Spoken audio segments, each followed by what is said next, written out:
Hey yo, what's up boys? Welcome to the stream. Hopefully you can hear me all good. How's it hanging? How's it hanging? Oh, my eyes are watering. You know when you hit a fat yawn and your eyes just start watering? Half and half. How you doing anyway though, Cheese? Good to see you, fella. Good to see you. Not too bad, fella. Not too bad. Bit tired, but doing alright, man. Doing alright.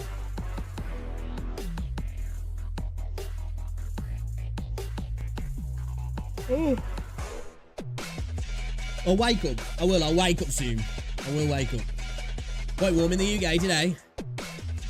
So instead of enjoying the sun, I'm locked away in my room, you know. Real game of shit. Give me a second here, we'll get started. Watch a couple of videos, do some reactions, and then we're going to hop into some WuWa, I think. Do our dailies and then jump on ZZZ. I do want to jump onto Final Fantasy and some New Worlds this week as well. And we are going to check out Honkai Impact 3rd as well, I think, and play some other games. Mix it up a little bit. I'm just waiting for Arena Breakout now. They keep putting like little posts up on Twitter teasing shit. It's just like, fucking release the game, man. Just do it. All this shit. The game is ready. Just give it me, please. I need a nice shooter in my life at the moment. X-Defiant's not really cutting it. It's a good game, you know, it's alright, man. I ain't really bothered about playing COD. You know? Waiting for oh, actually, the alpha. I don't know if it's open to everybody. The alpha for Delta Force drops in what's it, doesn't he? I don't know what to think of it though from the gameplay I watched. I was like, you know, it looks alright, like, but I don't know if it's a little bit too. I don't know how to describe it. It's a little bit too light, if that makes sense.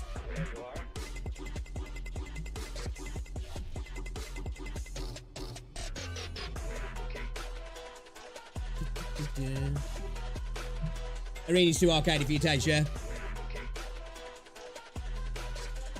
Probably the same as ABO. I don't know, I'd say it looks even more like... It looks like Battlefield in an extraction shooter, really. That's what I was kind of thinking. Battlefield with like a light hero element to it. Hero shooter element to it, if that makes sense. I'll probably play it though, and I'll probably have fun with it as well. There's just so many, it just looked a bit... I don't know if it was the gunplay, just looked a bit weird. I don't know how to describe it. I suppose it's because it's in that mode, probably in the like just the full-on PvP like Battlefield mode. It wouldn't seem so out of place. But just something just looked a bit off. Like I couldn't really put my finger on it. You know, I couldn't say well it was exactly this. It was just watching. I was just like, no, something seems a bit uncanny valley here for me. But I'm definitely gonna play it though, and I'll probably enjoy it as well. I need me some shooter action at the moment. I'm gonna get back on Hunt as well, actually. Soon. Probably jump on it in a day or two because the new update's coming for that. It's getting a new map. Probably hop on maybe before the new map drops potentially. When does that drop actually?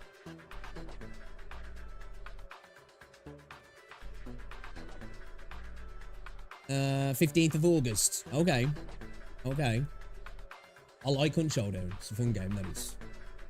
Insane atmosphere. Like, you probably got the most insane atmosphere in any PvP shooter out there, I think. You know, obviously you've got like the atmosphere that like Tarkov and that brings, you know, just that like intense, you know, gear fear and you know, the risk reward, all that sort of stuff, and that fear that comes from that, and the intensity and the emotion and all, you know, everything that's linked into that. But that game's just got an insane atmosphere. It's just like, I don't think any other online shooter comes close to it in that sense. Have you been playing it, have you? Yeah, game's fun, man. Game is fun. Alright. Yeah. Shut up over here. Pop these off. It's that warm in my room. My glasses, I'm steaming up. Fucking steaming up, boys. Fucking steaming up.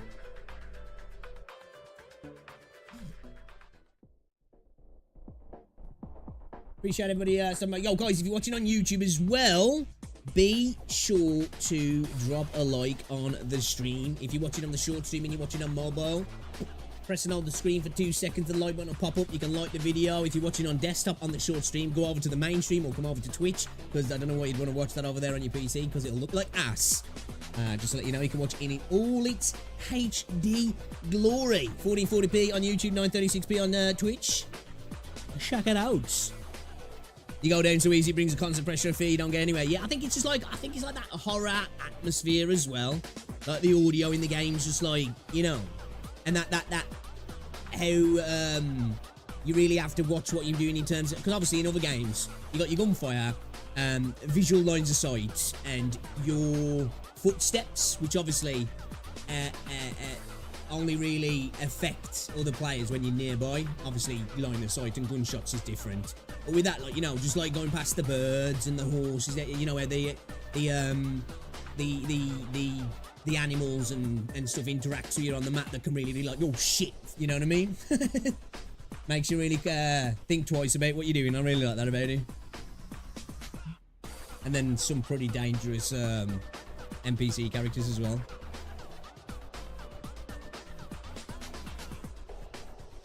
Dude, it's so freaking warm. So freaking warm. I think we're supposed to have the hottest day of the year this week. AC is going to be blasting. I should have got it on a little bit earlier. I made the rookie mistake of working in my office for an hour or two, letting it get warm, and then sticking the AC on, which was a dumb move. Alright, I want to watch a couple of videos. Start off with this little short one here, because I'm curious, because, you know, playing a bit of Wuthering Waves at the moment, interesting me. Can you guys actually see what's cracking? Hold up a second here. Okay, all right, cool. Nah worries. Get rid of that. Just bring up the Twitch chat so I can see what you guys are saying. Okay. Yo. All right.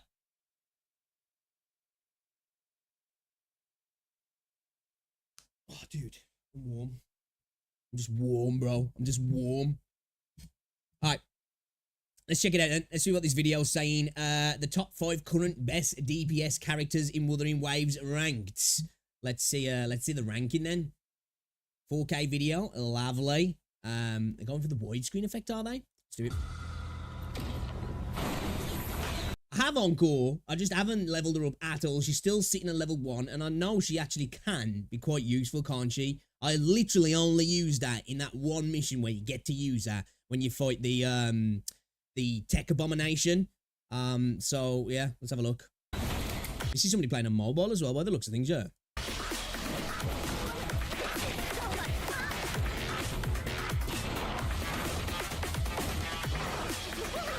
Oh, is this just a little showcase, is it? All right, let's do it. We do have to level her up, man.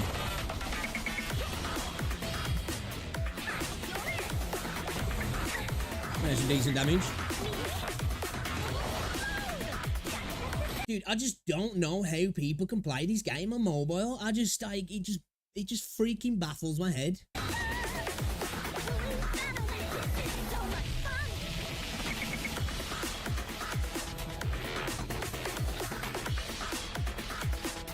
I will say it looks like it's running okay though, you know, and the visuals don't look too bad at all actually. Because in the last video, they've got a high ping though, where I was speaking about why are a lot of the enemy combat mechanics, data, whatever you want to call it, on the server side of things when it's a single player game. I understand that the game's online with all the aspects to it, but why? What is the reason for that? People gave me a few different answers. People were saying that it's typically the fight data's on the servers because a lot of the games run on mobile, and it, you know, with the games themselves pushing mobiles to the limit, that's why it's there. Some other people are saying it's more just to stop people cheesing and stuff. Well, what, anybody who knows as well, I'd like to know, anybody who can give me information, comments or in the chat, because I just don't get that. I don't understand it. And somebody could probably give me a really valid reason. But the one with the mobiles situation kind of makes sense, because it would make sense to try and offload as much of that stress off the system onto server side, wouldn't it, if you're going to be having it on mobile, because obviously they're limited to what they can do. In a game like this, he's going to be pushing them to their limits anyway and taxing them as much as they potentially can. So offloading as much as possible will help.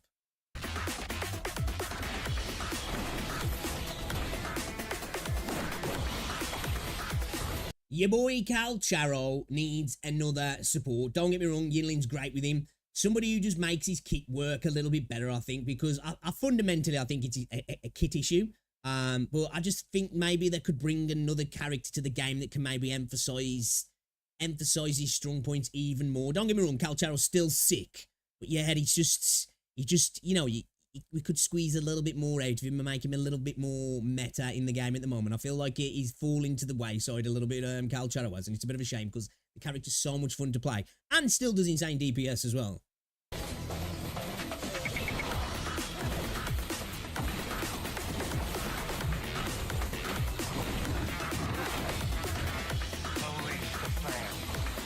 And the only character in the game as well who's got an animated intro, which is, why is that?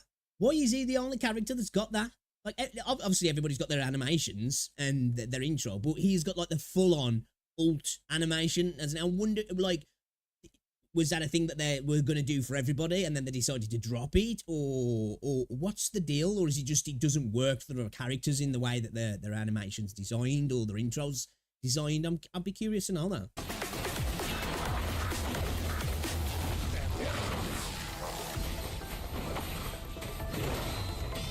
Sorry for keep pausing it. I do think it'd be a way to add a little bit of extra spice and a little bit of extra sauce to new characters coming as well. Wouldn't it give it a little bit more, you know, reason to want to pull them, that they've got some extra animations like that as well?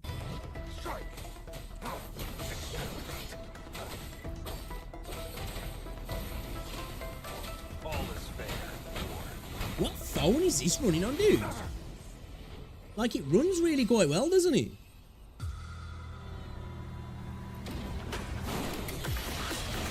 You know, you can tell the graphics and toned down a little bit, of course. Obviously, I'm playing it like the maximum you can play it at. A little bit of a frame drop there. But it seems to be running quite smooth, and the visuals don't look terrible either.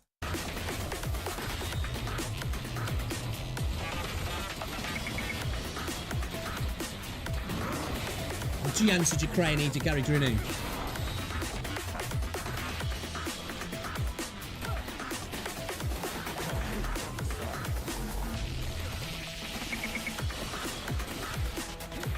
Reckon going Jinsa #1 potentially.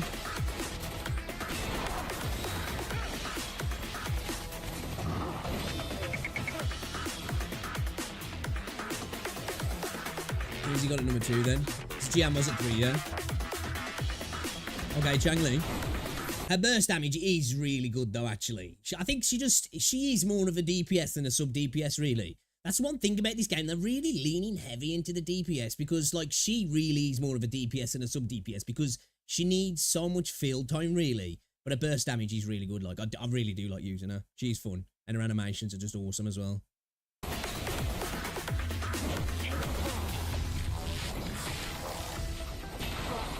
We need more support characters, though. That's what we need. True support characters as well. You know? We need somebody who can upset the Verena meta. She has no competition at the moment. You know, boy, she's decent, but there's no comparison. Okay, it seems like a lot of the ult animations are where we're seeing the frame drops here on this version, yeah? It's just wild seeing it playing so well on a mobile, actually. I know that the game had performance issues when it came out for people on mobile, but I just didn't really look into any gameplay footage. Obviously, I just don't play on mobile, so I wasn't interested. But I'm actually quite shocked. This looks like it's running really well. Do you know what? 2 seconds. Does it say what it's running on? It doesn't, does it? Curious to see what phone it's running on.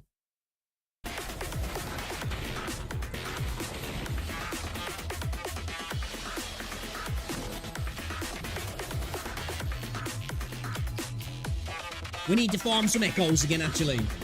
We need to get some echo mats, so... Yeah, I think for me, Jinx is #1. I'd say personally though, it's Jian and Jinse. I think Jian just gets there just purely because of how simple he is. And I know some people might see that as a negative, but I think, you know, in terms of like S tier level or actual like, you know, usability, he's great for overworld stuff because of his CC capabilities. He's great for all small mobs. Dude's just easy to use. He's got great interrupts, simple. You could just, you know, it's just basically heavy, bit of skill, get your ult, go to town kind of thing, especially if you're using Yinlin or Mordefi with him as well, and like Verena as well, and you're like buffed out to fuck, you know, the dude just absolutely crushes. You can get more out of Jinsei, but you have to work just a little bit harder. But I would agree, I'd probably say Jinsei number 1. For me though, Jian's number 2, just for the fact of how, you know, how simple he is like.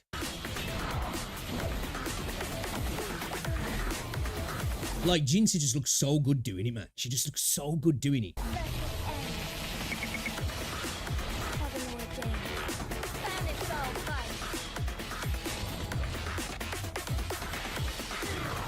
And dude, it's so nice when you hit that freaking powerful skill and you're doing like 75k. And I've got no copies as well. She's not even maxed out. We've got a weapon. We've got a signature weapon. But she's not even maxed out and still hitting like 75k damage. It's insane.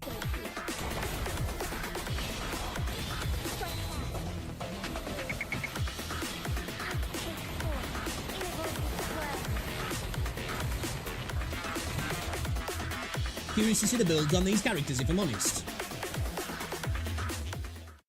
Yeah, I don't think I can necessarily disagree with that list, apart from I'd probably put Jian at number 2, because, yeah, I think, you know, I think just out of his simplicity and the CC and how good he is on the overworld, and he's just good for a lot of stuff as well, actually, and, you know, he's a crane-eater character and buffed, he's just ridiculous as well, so, yeah. Best DPSs? I thought we were going to get actually explanations why, but, you know, just a little showcase. I'm actually, biggest takeaway from this video for me is the game looks like it runs really good on mobile. I'd really like to know what this is running on. I just saw that comment. No way, bro. Bro put Encore behind mid Charo. That thing with Cal Charo though is he's just a lot of fun, dude. We have got to level up Encore because I've heard so many good stuff about her. We need to use her, get her going. All right. Should we check this out as well, actually? Banner revealed. ZZZ, Jingliao, Wuthering Waves. Let's check it out from Gamba AJ. Yo, YouTube, what is going on? AJ here, back with another video. And in today's video, we're going to be going over the Zhang Liao and ZZZ banners, as it's been officially kind of... Dude, ZZZ looks so freaking good in my opinion. I know people have been complaining that these are like mid characters in terms of the design and they look really plain. I disagree with ZZZ. I think she looks so freaking cool. She looks cute, she's colourful, she just looks just nice, and her animations for attacks as well are just like, in my opinion, top tier. Jingliao Jiao, or whatever you pronounce it, I think he does look a little bit mid, and I think it's more just the color palette. I think his design's fine, but I would have liked to see him just have a look at, like, I think like the arm being like black with some gold detail and maybe a little bit more color to his outfit, maybe potentially. Now, I am a fan of the designs in Wuthering Waves being a little bit more muted and less, you know, less popping, I guess. I do like a bit of color, but I do like them to actually look, you know, cool, and I think the designs for the dudes do actually look quite cool in this game for the most part, but I do think he looks a little bit bland, if I'm honest. I did make a video talking about how I don't think the characters are bland in Wuthering Waves, but I do think he's just a little bit bland. Revealed, not officially by Kuro themselves, by a user named WuWa Universe, and guys, he is very credible. If you go on his account, anything he posts about relating to Wuthering Waves, all the character animations he's posted about before, early, he's always revealed accurate information. So I'm gonna trust the wording on this, and I do believe this is the actual banners. And now I want to talk about the Zhang Liao and ZZZ banners, as if this is the actual banners, guys, then I want to help you guys out prepare and give you my honest thoughts about now how the characters and the values of the characters for who you should pull for have changed even more. But we're gonna get into it. Also, guys, I don't even know what role these guys play. I think she is a support, I believe. Yeah, is she like a support sub DPS, a buffer? I'm not too sure, actually. I'm not even sure about what he does. Is he going to be the free 5-star that we're getting? Is that kind of why he's got that look to him, that he's more of a high tier 4-star, basically? Like, and that's why he kind of has that look. But We need more 4 stars because we need 5 stars to be a bit more special, and we definitely need more full, true support characters in this game as well. The meta for DPS is like too heavy on that side of things for me, man. We need somebody to just to compete with Arena. It has to happen, and it needs to happen soon as well, in my opinion. Guys, before we get into it and talk about the banners and the value of the banners and these characters and why it's good, make sure to give your boy a follow on Twitter, guys. Yes, we are on Twitter, you know what I mean? We joined, but this is the first time I'm going to promote it. I really want to engage with you guys in the comments and stuff like that. I know I sometimes comment a lot and give you guys hearts and likes, but I do want to engage with you guys. This is going to be a good place for me to like reach out to you guys. Twitter's, it's not, bro. It's not. It's a cesspool. Guys, and interact and look at stuff. So give your boy a follow at Gambit_AJ on Twitter. But let's get into why you guys. Like for me now, Twitter has not become a place. Like, don't get me wrong, Twitter's always been a cesspool, but I just think even more now, like Twitter just doesn't like promote that sort of interactivity between somebody and the fans. Maybe, you know, I'm looking in the wrong place, but just the way Twitter works now with the blue ticks and stuff, and I get it, they're trying to make money, but it just doesn't seem to work in that way. And you rarely see like genuine conversations beyond people just getting mad at each other over political stuff on Twitter. Like, you know, I think there's probably better places to do it. Where? I don't know, but yeah, Twitter's not great for that stuff. Are mainly here, which is the banners. Let's talk about Zhang Liao first. Now, guys, I want to address again for like the 5th, 7th, a million time, because some people still don't necessarily get it. I understand that there has been the rumor going around about Zhang Liao being free, guys. Okay. And I want to address this again, but I want to say something and give some input. I 100% want Zhang Liao to be free. I think it would be amazing by Kuro Games, and I could see it as an amazing marketing tactic right now. Right now in the gacha space, if you guys have noticed, whether you're playing HSR, whether you're playing Zenless Zone Zero, or Wuthering Waves, or even Genshin Impact, aside from Genshin Impact, which got— Hold up, somebody's at the door. Okay, come in.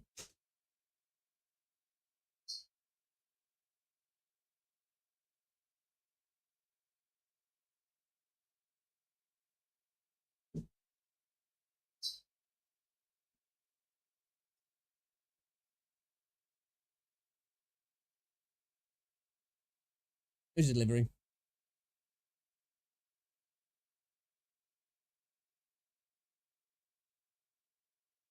All right, let's get back. Whether you're playing Zenless Zone Zero or Wuthering Waves or even Genshin Impact, aside from Genshin Impact, which got a new patch, it feels like with the other gachas, everything has kind of slowed down. We're in this weird limbo. Then we have the EO controversy and the drama, and I know a lot of people are more so watching that than gacha content, but that whole drama, man, you'd had some wild ass takes. With that being said, I could see Kuro Games capitalizing on marketing, right? Saying Zhang Liao is now free from an event and stuff like that. Guys, I want that too. But just in case it does not happen, guys, I'm saying save your astrites if you do want Zhang Liao, in case they don't. Dude, we all know what everybody's saving for if they're gonna go for these banners. They're going for GG, you know, come on. Like, hey, I'm all up for free characters. I don't necessarily am like in that position of like, well, I hope he's going to be free, because, you know, at the end of the day, I get it. They've gave us a lot of free stuff already, but I won't say no to some free stuff. But I think potentially he's probably going to be the guy that we're going to get, right? I just, like I said, again, just looking at him, you know, it seems like he's a 4-star wrapped up in 5-star, like wrapping basically just to make it seem like that. They're like, hey, here's a 5-star when really he's a 4-star. But apparently, I haven't looked at his kit. People are saying his kit's pretty insane. Don't do it. However, for those who do want it, I'm with you guys. I would like a free Zhang Liao, especially with the fact that they nerfed Calcharo before release, and Calcharo should be much stronger, and he should be in top of S tier, but he is not, unfortunately, because Calcharo is already getting power creep with Zhang Liao. So I can totally see Kuro Games saying, hey guys, we understand Calcharo isn't in the best state. Here's a free Zhang Liao you can earn from the event, and that so is he going to be on full on DPS then, is he? Incentivizes players to do what? Pull for his weapon. We're going to do a separate video on those later, guys, but let's talk about the banner now. Now, Zhang Liao's banner comes with Alto, Yanwu, and Dan Jin. Now, this... Okay, that might make me pull just to get some more copies of Dan Jin, because I think we're sitting at 5 now at the moment, so, you know, a few extras, I'll take it. Banner, if it is the case, it's either going to be a 7 out of 10 banner for you or a 9 out of 10 banner for you. Let me explain. So with Zhang Liao right here, guys, obviously the 5 stars are what they're selling you. This is the marquee prize that they're kind of selling you, that you guys are rolling for your 50-50 in case he's not free and you do want him. So while he is the main thing, what are the other 4 stars you're getting? As I've said before, all the 4 stars in my opinion are A tier or higher depending on who they are. Alto I did have around C tier, but I think I haven't used either of these two, actually. I think Alto's quite interesting. I actually think he's quite a cool character to use, in my opinion. I haven't really used Yuanwu at all. I feel like he's got to be the least used character, and I think potentially actually overlooked quite a lot. I think out of all those, you know, Dan Jin, he's the one. I really like Dan Jin. Just a fun glass cannon character. some of you Alto mains who have talked about it have said he's actually better than what he is, and I know a lot of people don't give him a chance because he really doesn't he feels like he doesn't fit in that much with comps, or just like there's always a better teammate in that slot. But a lot of you guys who do like Alto, right? And I feel like there's a potential future. This is where, like, hopefully characters come soon that like make these other characters that we've already got better, and hopefully that's the way the Kuro are going to go about things. I've been playing with them and mastering his kit. Then you have multiple copies of Alto right here, that maybe if you do want a C6 Alto, or excuse me, not C6, R6 Alto, you have that right here. The best thing about Zhang Liao's banner, if he's not free, guys, essentially, Yuanwu. Why is Yuanwu really good, guys? If you don't have a Yin Lin, and I know some people did miss out on Yin Lin or didn't pull Yin Lin and do regret it. Well, if you want to run like somewhat of a secondary option too, because you don't have a Yin Lin, then you have a Yuanwu right here, and you can get him and multiple copies. But do keep in mind, guys, I don't incentivize pulling on a banner just for the 4-star, because the 4-star, guys, there's 3 options here.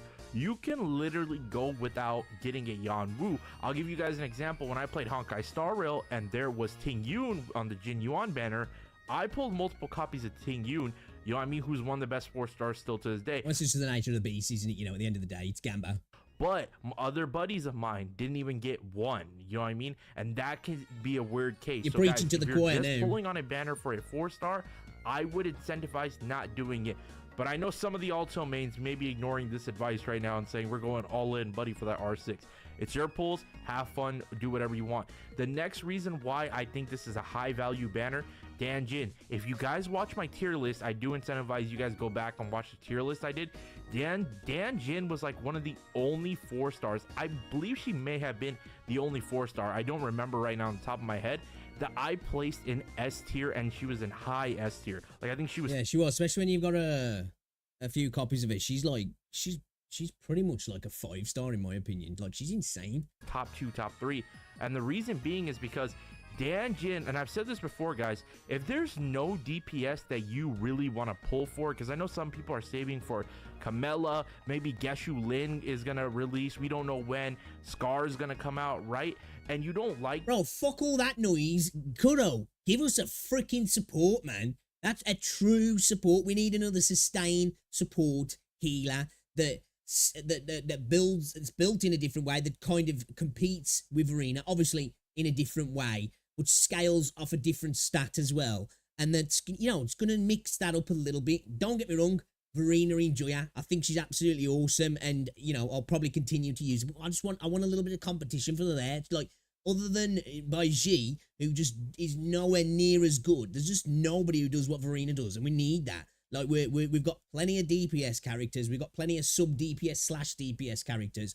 We need more true support characters. One of the best characters you can get in That's this what I'll be excited for when we Jin. see that. Now, Dan Jin has been in multiple banners, I should say, right? So if people have slightly pulled or done maybe 1 or 2 or a couple 10 pulls, you may have Dan Jin, you may have a few copies of Dan Jin. So maybe if you're on R4, R5 or something like that, I think I'm and you R5 need that Dan Jin, 1 or 2 extra, like, you know what, Renaissance, whatever it's called, you know what I mean? Essentially, like, the Eidolons are just the copies of the character. Was it the Resident Then Shane? you can essentially grab those. Dude, that's why I just call them copies now. I'm sick of trying to remember all the different names, Eidolons, Resonance Chain, whatever the fuck it is. It's just like, it's simple. Just call them copies. It does what it says on the tin. More and power spike your Dan Jin to max, you know what I mean? Because I do think she is one of the best DPSs in the game if you really don't want to pull or use a 5-star. Really, as I've used the example before, Fob Master cleared literally everything with it, and even Fob was talking about how literally when you play the hologram bosses, she is also really good. The only downside to obviously her playstyle, it's high risk, high reward, but I also find you just got to be on it with Danjin. You just got to be on it. You just got to make sure your dodging and parrying point again is strong, because otherwise you're going to get clapped. She's like super risky, super powerful. She's a glass cannon, you know what I mean? She's a glass cannon just by the kit, the way a kit works. You know, you've got to be on it really to play her well. I find that very fun if you enjoy that sort of playstyle. Now, let's move on. Before we get to JG, what would I give this all-around banner, right? If I was to rate this banner right now, as this is for Zhang Liao, if you want Zhang Liao, right, then I would give it an 8 out of 10, maybe like a 7.5. Reason being is because Yan Wu... Dude, this banner would be so much better if his arm just looked better. You know, like I can even take his outfit not being so great, but this arm needs to have a little bit more to it. Like, you know, in terms of like just a contrasting color, like maybe some gold etching or something. And I know that seems like really simple, but I just, like, again, I think his design is fine, but I do, which again spoke about the blandness of characters, disagree, but I do think for a 5-star, and I understand if you're getting him for free, that's probably why. But yeah, I think he's definitely lacking just a little bit of, like, you know, a little something. And I think if his arm looked a little bit more special, that could be the selling point for him, really. Who is here? I really don't see the necessary need for Alto. But this is only for, like, guys, you have multiple DPSs, your account's in a good spot, you know what I mean? Then the main incentive is obviously, hopefully you win your 50-50 for Zhang Liao, and then there's Yan Wu.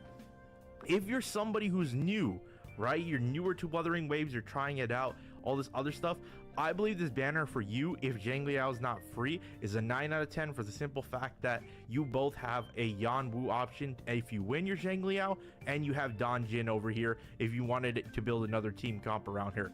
Let's move on to JG. So is he a DPS then? What do I think about JG? I haven't looked into the kits. I try not to too much, if I'm honest, even though I'm watching this video. I'm guessing he's a DPS then from the description that he's giving.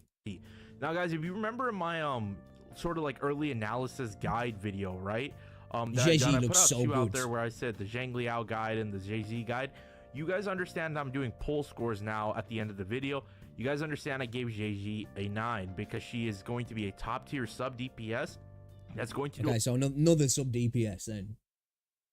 See, I thought she was kind of more on the support side of things. I didn't know that. Which, okay, cool. Not going to be mad at getting another sub DPS, but damn, Kuro, you know, let's get some more support, because like support, and I get it. We've got a small roster at the minute. Maybe they're trying to get all the DPS out there. They're the ones that look cool. Then maybe they sell. You know, that's kind of what people want. But I think we need to start getting some true support characters out there. Some true sustain characters, and actually some true sub DPSs. Because in my opinion, like Chang Li's more of a DPS than a sub DPS, which I thought she was kind of pushed to be a sub DPS, which I suppose you can have her used like that, but she just requires a little bit more field time and a burst damage. She's definitely more of a DPS, isn't she? We need more variety in the roles, in my opinion. I do feel like we're rolling into this like heavy DPS route, and I think it's going to start costing them, because people are going to build up a roster of DPS characters, and they're like, well, I don't necessarily need another DPS, so I'll skip this one, and then the next one's a DPS, and then the next one's a sub DPS / DPS. And it's like, all right, then I'll wait. And it's like, I think they really need to start getting some really good support characters out there that are not only going to be great for the DPSs, are going to lift a lot of the other characters up as well. And they're going to be the ones that, in my opinion, are going to really, like, people are really going to want to pull for. And of course, if they look good, then that's another bonus as well. Do a lot of damage. That's also going to give buffs to her main DPS. But I want to say something right now with this banner. Now, Sanhua, cool. Okay, maybe you can do something with that. With Sanhua, if you want multiple copies of her and you're already using her on a team comp, that's nice for people who... Not gonna lie though, I would take a few more copies of Baiji just for the fact that I need another, well, I've been building a little bit, but, you know, just to have another character to do the healing, because obviously, you know, maxing out on your vigor, not being able to use Verena and everything. So I wouldn't mind a few copies of Baiji as well, actually. Wanted Sanhua. Baiji, to me, ultimately, guys, again, guys, if you don't have Verena, then I guess getting multiple copies of Baiji doesn't hurt. But honestly, guys, I think Baiji being on this banner is kind of like, man, we really need a 5-star sustain, guys, because I don't know, man. Just having Baiji, I guess there's something there, you know what I mean? But I want to talk about Chixia for a second, guys. And a lot of people still don't understand this with Chang-Li. Some people still think Chang-Li is a sub DPS. She's not a sub DPS. She's a main DPS. Yeah, and I'm going to explain why I'm bringing Chang-Li up and why my point is. And I want everybody to hold that thought if you guys are somebody who thinks Chang-Li is a sub DPS. Chang-Li is not a sub DPS. She's a main DPS, but she specializes, and I said this before in multiple videos. I'm sorry, guys, I'm not Braxophone size. If I was, maybe 100,000 people would reach them. Chixia is a sub DPS, right? And she can take full advantage of Chang-Li's buffs when you switch out. The thing that I talked about with Chang-Li was the fact that you would eventually get to a point where you could maybe run Chang-Li and 2 sub DPSs, or you can run dual DPS and a sub DPS. So the fact that JG is on this banner, and I told people the 3 top teammates I think she's going to buff are, number 1 is Jinxie, number 2 is Chang-Li, and number 3 she's gonna bring back Ling Yang a little bit, or just make them better for those Ling Yang mains who are probably happy jumping. One character in the game that I actually haven't got is Ling Yang, and I kind of didn't want him for a while, but now I actually do want to get him just to, you know, to fill the roster out. And again, that it just seems wild as well. And maybe I'm thinking about it in too much of a basic sense. I just feel like Chang-Li would have been so much better designed to be a true sub DPS buffer, or even a more support buffer for designed kind of for Jinxie, because she's like Jinxie's mentor, isn't she? So like it like fits in with like the canon of the game that she would make Jinxie better. You know, she teaches her, she learns her about politics and strategy. So why, you know, it's kind of weird that a character doesn't make her better in combat, and she kind of is just another DPS really, and you know, she doesn't really, you know, make her better as a team comp. It's kind of weird. Jumping for joy. But the fact that she's offering Chixia on the banner is kind of crazy, guys. And it ultimately leads to, like I've said before, if you're really good at the game, you're comfortable, and you really want to take on a boss and challenge yourself, those little like 1 DPS, 2 sub DPS, or dual DPS and a sub DPS comps for Chang-Li are very viable. And honestly, that's why her that's why her value was so high to begin with. For me, was I said that her long-term versatility and value, she's always going to be on a team comp, I feel like, and you're going to use her in some way going forward in the future. So the fact that JG does have Chixia here is a very good W. Let's just take the Sanhua and Baiji out for a second, right? This character on her own, to me, was already a 9 out of 10. The fact that you slap Chixia, I'm already giving this ban. I am definitely pulling for her. I am definitely pulling for her. I just think, I'm just sold on how she looks, you know? I just think she looks great. And her animations and everything. Even if she necessarily doesn't fall into my team comp, I can get her and I don't have to pay. Bonus. Probably won't pay to pull her. Well, we'll see. Banner a 9.5. But with that I ain't gonna say something I ain't gonna stick to. It's not. I would like I go back to the rule before, guys. Again, don't pull on a banner for the 4-star. The only reason I'm even giving it the 0.5, this is just kind of like a cherry on top. You know what I mean? It's like you're still gonna get your Sunday right here if you win the 50-50, but it may come without the cherry if you miss it. But that's fine. We just want to get our main, you know, Sunday, that delicious dessert. You know what I mean? That's what we want. That's what we want to pull. As far as JG is concerned, guys, my opinion is not going to change. This character is like, we need more sub DPSs. Sub DPSs like Yinlin are busted. She's going to be busted too. I don't. True. Like Yinlin is a true sub DPS in that sense, you know. It would be nice to have another character like that. Again, though, I'm just going to say, give us more sustains, please. More true sustain supports. Bring us some healers. That's what we need. Don't doubt, like, last second, when we get closer and closer, who knows? Again, Kuro may even buffer. Like, guys, we don't know the complete multipliers until, like, literally, like, 3 days, I would say, out is when, like, if they don't change anything, it's kind of confirmed. You know what I mean? It's set in stone. That's how the character is going to be as it is. Even with Chang-Li, guys, like, just because Jinxie released doesn't mean they didn't change Chang-Li. They gave Chang-Li a last second buff too, reducing the amount of energy regen you needed. So this is a phenomenal character on its own. The banner, if I was to be objective about the banner, right? Like if we're just rating all of this, I would say the banner is like an 8 out of 10. But it's the fact that this character is going to be strong and busted. And then you add a Chixia here, which is good for Chang-Li. It's giving it for me like a 9. I would give it a 9 grade, but you know, objectively speaking, maybe an 8, you know. But that's it for this video, guys.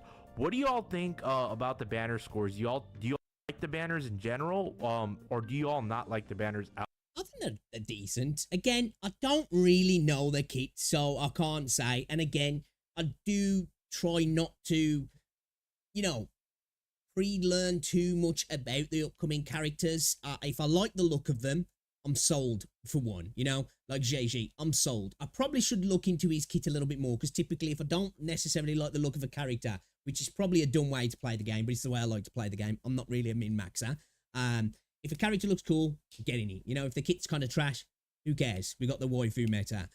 If a character's not so interesting to me, then I'll typically look a little bit more into the kit, because I'm like, okay, the character might not visually appeal to me, but they're banging, you know?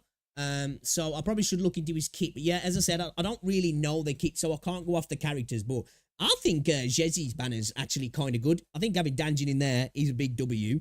I suppose, so if you're looking to pull on him, you know, if you lose your 50-50, it's not bad to get Danjin. And you're going to probably get multiple copies of all three of them through your pulls, especially if you go to hard pity. But I don't think having Baiji in there, personally for me, is a bad one.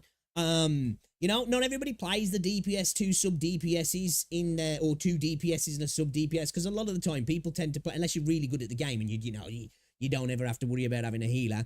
I don't have that luxury. I do like the way I play as well. I usually tend to be a little bit more aggressive, probably against my own self-interest. But I think having another healer and being able to get more copies and to just make it better, because don't forget, what is it? Is it a R5, or is it our last one that allows her to revive a character, which is insanely clutch? I think you can do it once every 10 minutes. That's ridiculous, though. So getting some more copies of her is not a bad thing at all, in my opinion. So yeah, I think that banner's pretty decent. Out of all of those characters, the one that I'm not really too fussed to getting is Sanhua, because it's just like you said, whatever. But I think I'd rather get a copy of Baiji, in my opinion, than Xia. Just for the way I play the game, and I do want to start building her up now. So having another powerful healer, or kind of powerful healer, or make her a little bit better would be nice. But again, this game desperately needs a true full-on support, you know, a sustained character, a character that's going to buff people, that's going to heal people, that's going to allow you to just go to town with other characters and get as much out of them as potentially possible. And you know, other than Verena, really, we just don't have that. I know she kind of does that. She does not all of the things that Verena does, but the things she does that Verena does, she just does them nowhere near as good. And it just means that, like, if you've got both, you're just going to choose Verena. And I want that a bit more of an option there, to be like, oh, actually, you know what? I'm taking this character instead, because maybe it's not, you know, 50-50, but it's pretty much there. Or this character might not do everything as well, but it does certain things way better. And I just don't think there's any competition for Verena there, and we desperately need it. But ZZZ looks dope, though. At all. Please leave a like, comment, and subscribe. Wuthering Waves is... That was an abrupt ending to that video. I know it was coming, but it was abrupt. Good video from Gamba AJ talking about the banners. Yeah, interesting. Again, haven't really looked into the kits, but I'm looking forward to checking them out. We're definitely going to be pulling for ZZZ, and depending on how it goes down with Jing Liao, however we get him, you know, if it's going to be free from a Matt side of thing, I don't know how they're going to go about it, or if even he's the free character, I don't know. It seems like that seems to be the consensus, but I guess we'll see. Yeah, great video from Gamba AJ, should check him out. Lovely, lovely. Dude, I'm still shocked how good that game runs on that mobile there, man. I confess, I reinstalled WuWa, found some LTs I didn't collect, pulled 8 times, and got Tauchi. Now I'm leveling her up because I maxed her weapon and she can't use it. Nice. Nice. He's capitulated. The pull of the waifu is too strong. He's too strong. How you doing, about Neo? You're good.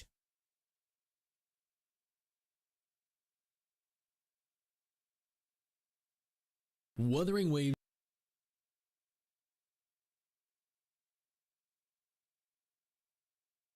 Gonna jump on WuWa in a bit as well. UL 33 right now. I mean, leveling up your data bank as well. Get your data bank leveled up. That'll make life much easier as well. And you'll get a bunch of asteroids out of it as well. You spent all day yesterday playing WuWa. Alright, let's check out this video. Alright then, a brutal gacha review. Wuthering Waves from Styx. Let's see what he's got to say. Another Styx video, should definitely check him out. All things gacha. Wuthering Waves is Kudo Games' new flagship title, a gacha game set to combat the titan that is Genshin Impact. Or at least that's what social media likes to think. WuWa is an open...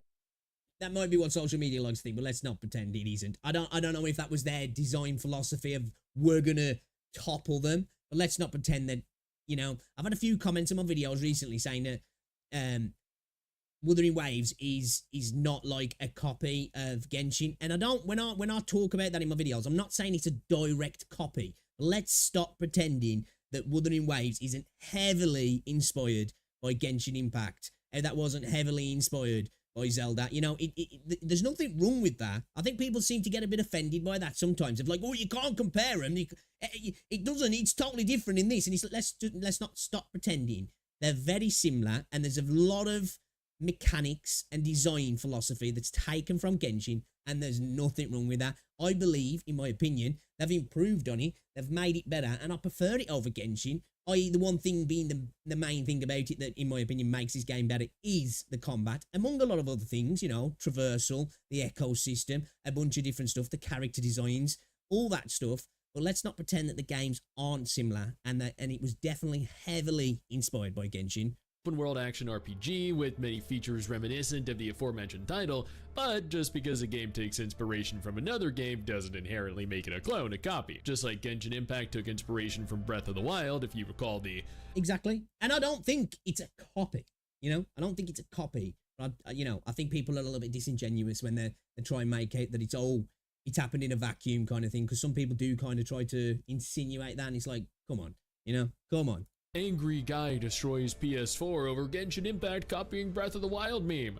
Wuthering Waves took inspiration from Genshin Impact, and both games have since established themselves as their very own entities. It has been 2 months since release. I love Wuthering Waves, but I don't know if it necessarily has just yet. I think that's one thing that they've got to work towards in giving the game a little bit more self-identity. Now, I think people who are fans of Wuthering Waves see that, and I do as well. I see how it's different in a lot of ways, but I'm hoping that's what we're going to see coming soon. The game, you know, really gets its almost unique identity in a way. And I think it's about time I push out my official review of the game. Right, I've been playing every single day since launch, not missing logging in for a single day. Partly because I must confess, I missed logging in yesterday. I got into bed last night, and I was chilling for a little bit, and it was after midnight, and I turned around to Rose, and I was like, fuck, I forgot to log in. I was like, I ain't going downstairs now, though. Because I enjoy staring at Chongli, watching Chongli from a safe distance, you know, a respectful... Dude, just look at her thighs, man. You know, just look at the thighs popping. I enjoy looking at her respectfully, and partly because it takes forever to grind certain materials to upgrade your resonators and your echoes, so a missed day could set you back, and I don't do setbacks. I am dedicated, I am hardworking, I am the flaccid Styx, unless I stare respectfully at Chongli. Upon loading into the game for the very first time, Styx is such a Kuma. Such a freaking Kuma. You're greeted with a beautiful backdrop featuring both the male and the female rover, along with some of the best title screen background music I've heard in a gacha game. It is good. The OST of the game in general is really good. It's not Genshin levels, and it's not Star Rail levels, because I think Huyo just... Man, Huyo absolutely smash it on the music side of things. Like, there's a lot of good things about Huyo games, but the music is just... It is top tier, but it's really good in Wuthering Waves as well.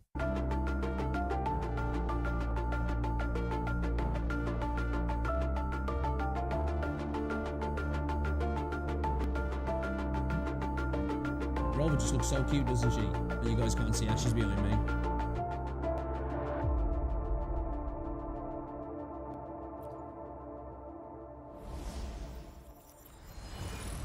Some people prefer the old backdrop, but I honestly like the beauty and realism in this one. The rover, regardless of which gender you decide on, looks phenomenal. I think out of all Disagree. Only one looks phenomenal, but I digress. major gacha games available at the time of this video, Wuthering Waves features the best looking protagonist. Sure, you can argue that, but you'd be wrong. because you can't argue with perfection. I went with the female rover because she has such a great personality. And honestly, she just looks better than Lumine, looks better. The irony of that is she really doesn't do shit at the minute. You know, hopefully it gets better. But I get what he's getting. Then Stella looks better than Belle, or even the female in Tower of Fantasy. You know, the one you see. Does she look? I really like Belle's design. I do. I think Rover looks better. I suppose it's what you're looking for. I think Rover looks better in terms of she's probably like cuter, and I guess more, she exudes more sex appeal, if you want to word it like that. But I really like the design of Belle. I do. Like, there's no argument that Belle compared to Wise, it's night and day. I love everything about Belle's design. I do. See at the beginning when you're with your brother, the complete stranger you met while running around. Still yet to play this game. We've got to do it. I don't know, the male that you never see ever again. There's just something about the female rover that just appealed to me. After selecting your gender, you're immediately greeted with a long, arduous tutorial that can be summarized as teaching a marathon runner how to walk like he's a cripple. Here's an example. Hey, do you know you can walk? Wait, for real? That is awesome! Yeah, you can also run up walls like Spooderman. Wait, wow, that is so cool! You know, Woo! Yeah! Woo!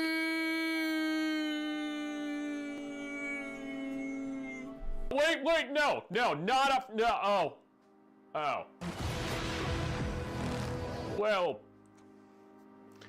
yeah, they're dead. So, Young, what are you doing later? After making it through the tutorial, you're greeted with an enormous open world to explore, filled with dangerous enemies, especially if you tackle patch content, like Mount Firmament too early. There are puzzles to solve, treasure chests to loot, side quests to partake of, and lots of Yang talking, which there would be considerably less of had they told her that it was acceptable to talk at normal human speed. But if you're more Dude, that's one thing, like, Yang, there's almost, like, obviously you can tell it's like, she talks like an AI, trying to sound like a human almost. interested in simply exploring what the world has to offer, then there's dozens of hours worth of map completion, something that I have yet to even finish, mostly because I lack the attention span to Yep, agreed. I see so many people, like, they're like, dude, I've 100%ed all these areas, and I'm just like, I can't do it.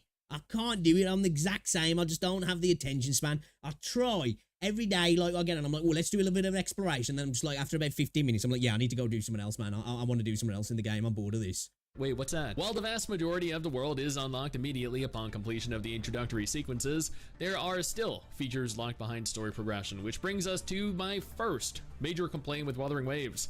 It's lackluster. He might bring it up. I'm surprised the first major complaint when he spoke about Yang is the voice acting. The voice acting in the game is not for all characters, but for quite a lot of the characters, like mid and just above mid. Some being kind of poor. There's some standouts performances. Scar absolutely smashed it. I think Jian's is decent as well. I like Yinlin. You know, there are definitely, I think Chang Li did a really good job as well, and Jinsi did a really good job. There are definitely good performances, but I think a lot of it is kind of like again, comparing it to something like Genshin, probably not to that sort of level. And Honkai Star Rail as well. There's so many standout performances in Star Rail that it's just not quite there yet, and hopefully that'll continue to improve. And as well, some of the writing and the exposition and the waffle that's got nothing to do with nothing. Her first few chapters. As you continue to progress through the game, you'll notice, especially after Scar is introduced, Jinta becomes a more focal point of the story, and Yang, Chisha, and Baisha all become much less important background characters, thank God. Yeah, Baisha really, like, becomes, like, a non-character in the game, doesn't she? That the story really picks up around chapter 4. Finding the patience to actually sit through chapters 1, 2, 3, however, is something even Gandhi would struggle with. It is arduously so. It is definitely convoluted. It could have easily been condensed into a fraction of what we received. And the English. Yeah, I agree with that. They're all points that are definitely fair. I think I was just having so much fun with the game personally that I was able to get through it. But I do agree, like, at first, a lot of people were coming into my streams when I first started playing. They were like, dude, the story's a bit of it's a bit of a slog. And I was like, I'm not feeling it. I'm not feeling it. Like, the first little bit, I was having a blast. I was just, you know, merrily on my way, whistling a tune, enjoying myself. And then that mid sort of point, I did start to feel. And then obviously when you got to the Thraldian bit, that's when it really picked up. But yeah, you know, it's total fair point. And I'd say from a I know it's all subjective, but more of an objective point. It was a little bit, you know, it was a little bit. English voice acting up until chapter 4 was pretty bad. After making it to chapter 4, if you manage to avoid skipping through the story, as WuWa does offer that as a feature, Genshin could never, you'll hit a point where the story becomes much more intriguing. Agree. Scar is introduced, the organization he's a part of is slightly introduced, the main villains of the base story are uncovered. Chapter 5 is a remarkable improvement over chapter 4, especially with the Big agree. That's definitely true. The step up was insane, and they carried that into 1.1 as well, which was good to see. Yeah, getting to that point, it really shone a light on how, like, kind of poor some of the previous stuff was in parts. inclusion of Encore and Alto, and it sets up an incredible conclusion in chapter 6, featuring Gion and a certain other character that definitely brings the voice acting to a whole nother level. I got rock hard just listening to two fully grown men grunt and yell at each other. If they had started with the voice acting and story pacing in chapter 5 and 6, I think the narrative would have received a significantly better reception. However, I think as well, potentially down the line, maybe in like another year, we might see a little bit of a rework of the initial point of the game. I think just to make it a little bit more, you know, just to attract a few more people in potentially. I don't know, maybe, but I feel like at some point that may happen, even if it's just the way that some of the writing's done and some of the voice work's done, maybe, or just some of the quest lines. Well, I think there's a potential for that to happen. also want to point out here that I do understand the world and characters needed to be built. I get that world building is necessary. It establishes characters, personalities, organization, scenarios. Agreed. So I can give the slow start a pass. It does. Agreed. I think anybody who's played JRPGs over the years, that's kind of the deal.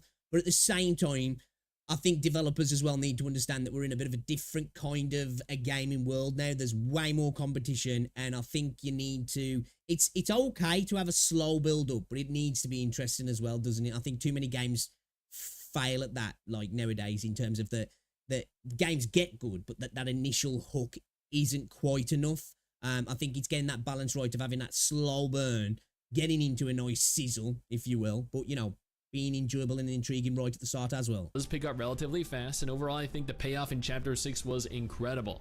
Chapter 7 was an even larger improvement than chapter 6, however, and is arguably one of the best told segments I've seen in a gacha game. I will not spoil anything, but the voice acting is completely different to any chapter before it. The area, the characters, everything about chapter 7 feels like it was created after they had long since finished the base game. The characters no doubt have the story on their backs right now and are feeling the pressure. Speaking of, your characters, referred to as resonators, are perhaps the most detailed, best animated characters in the gacha genre.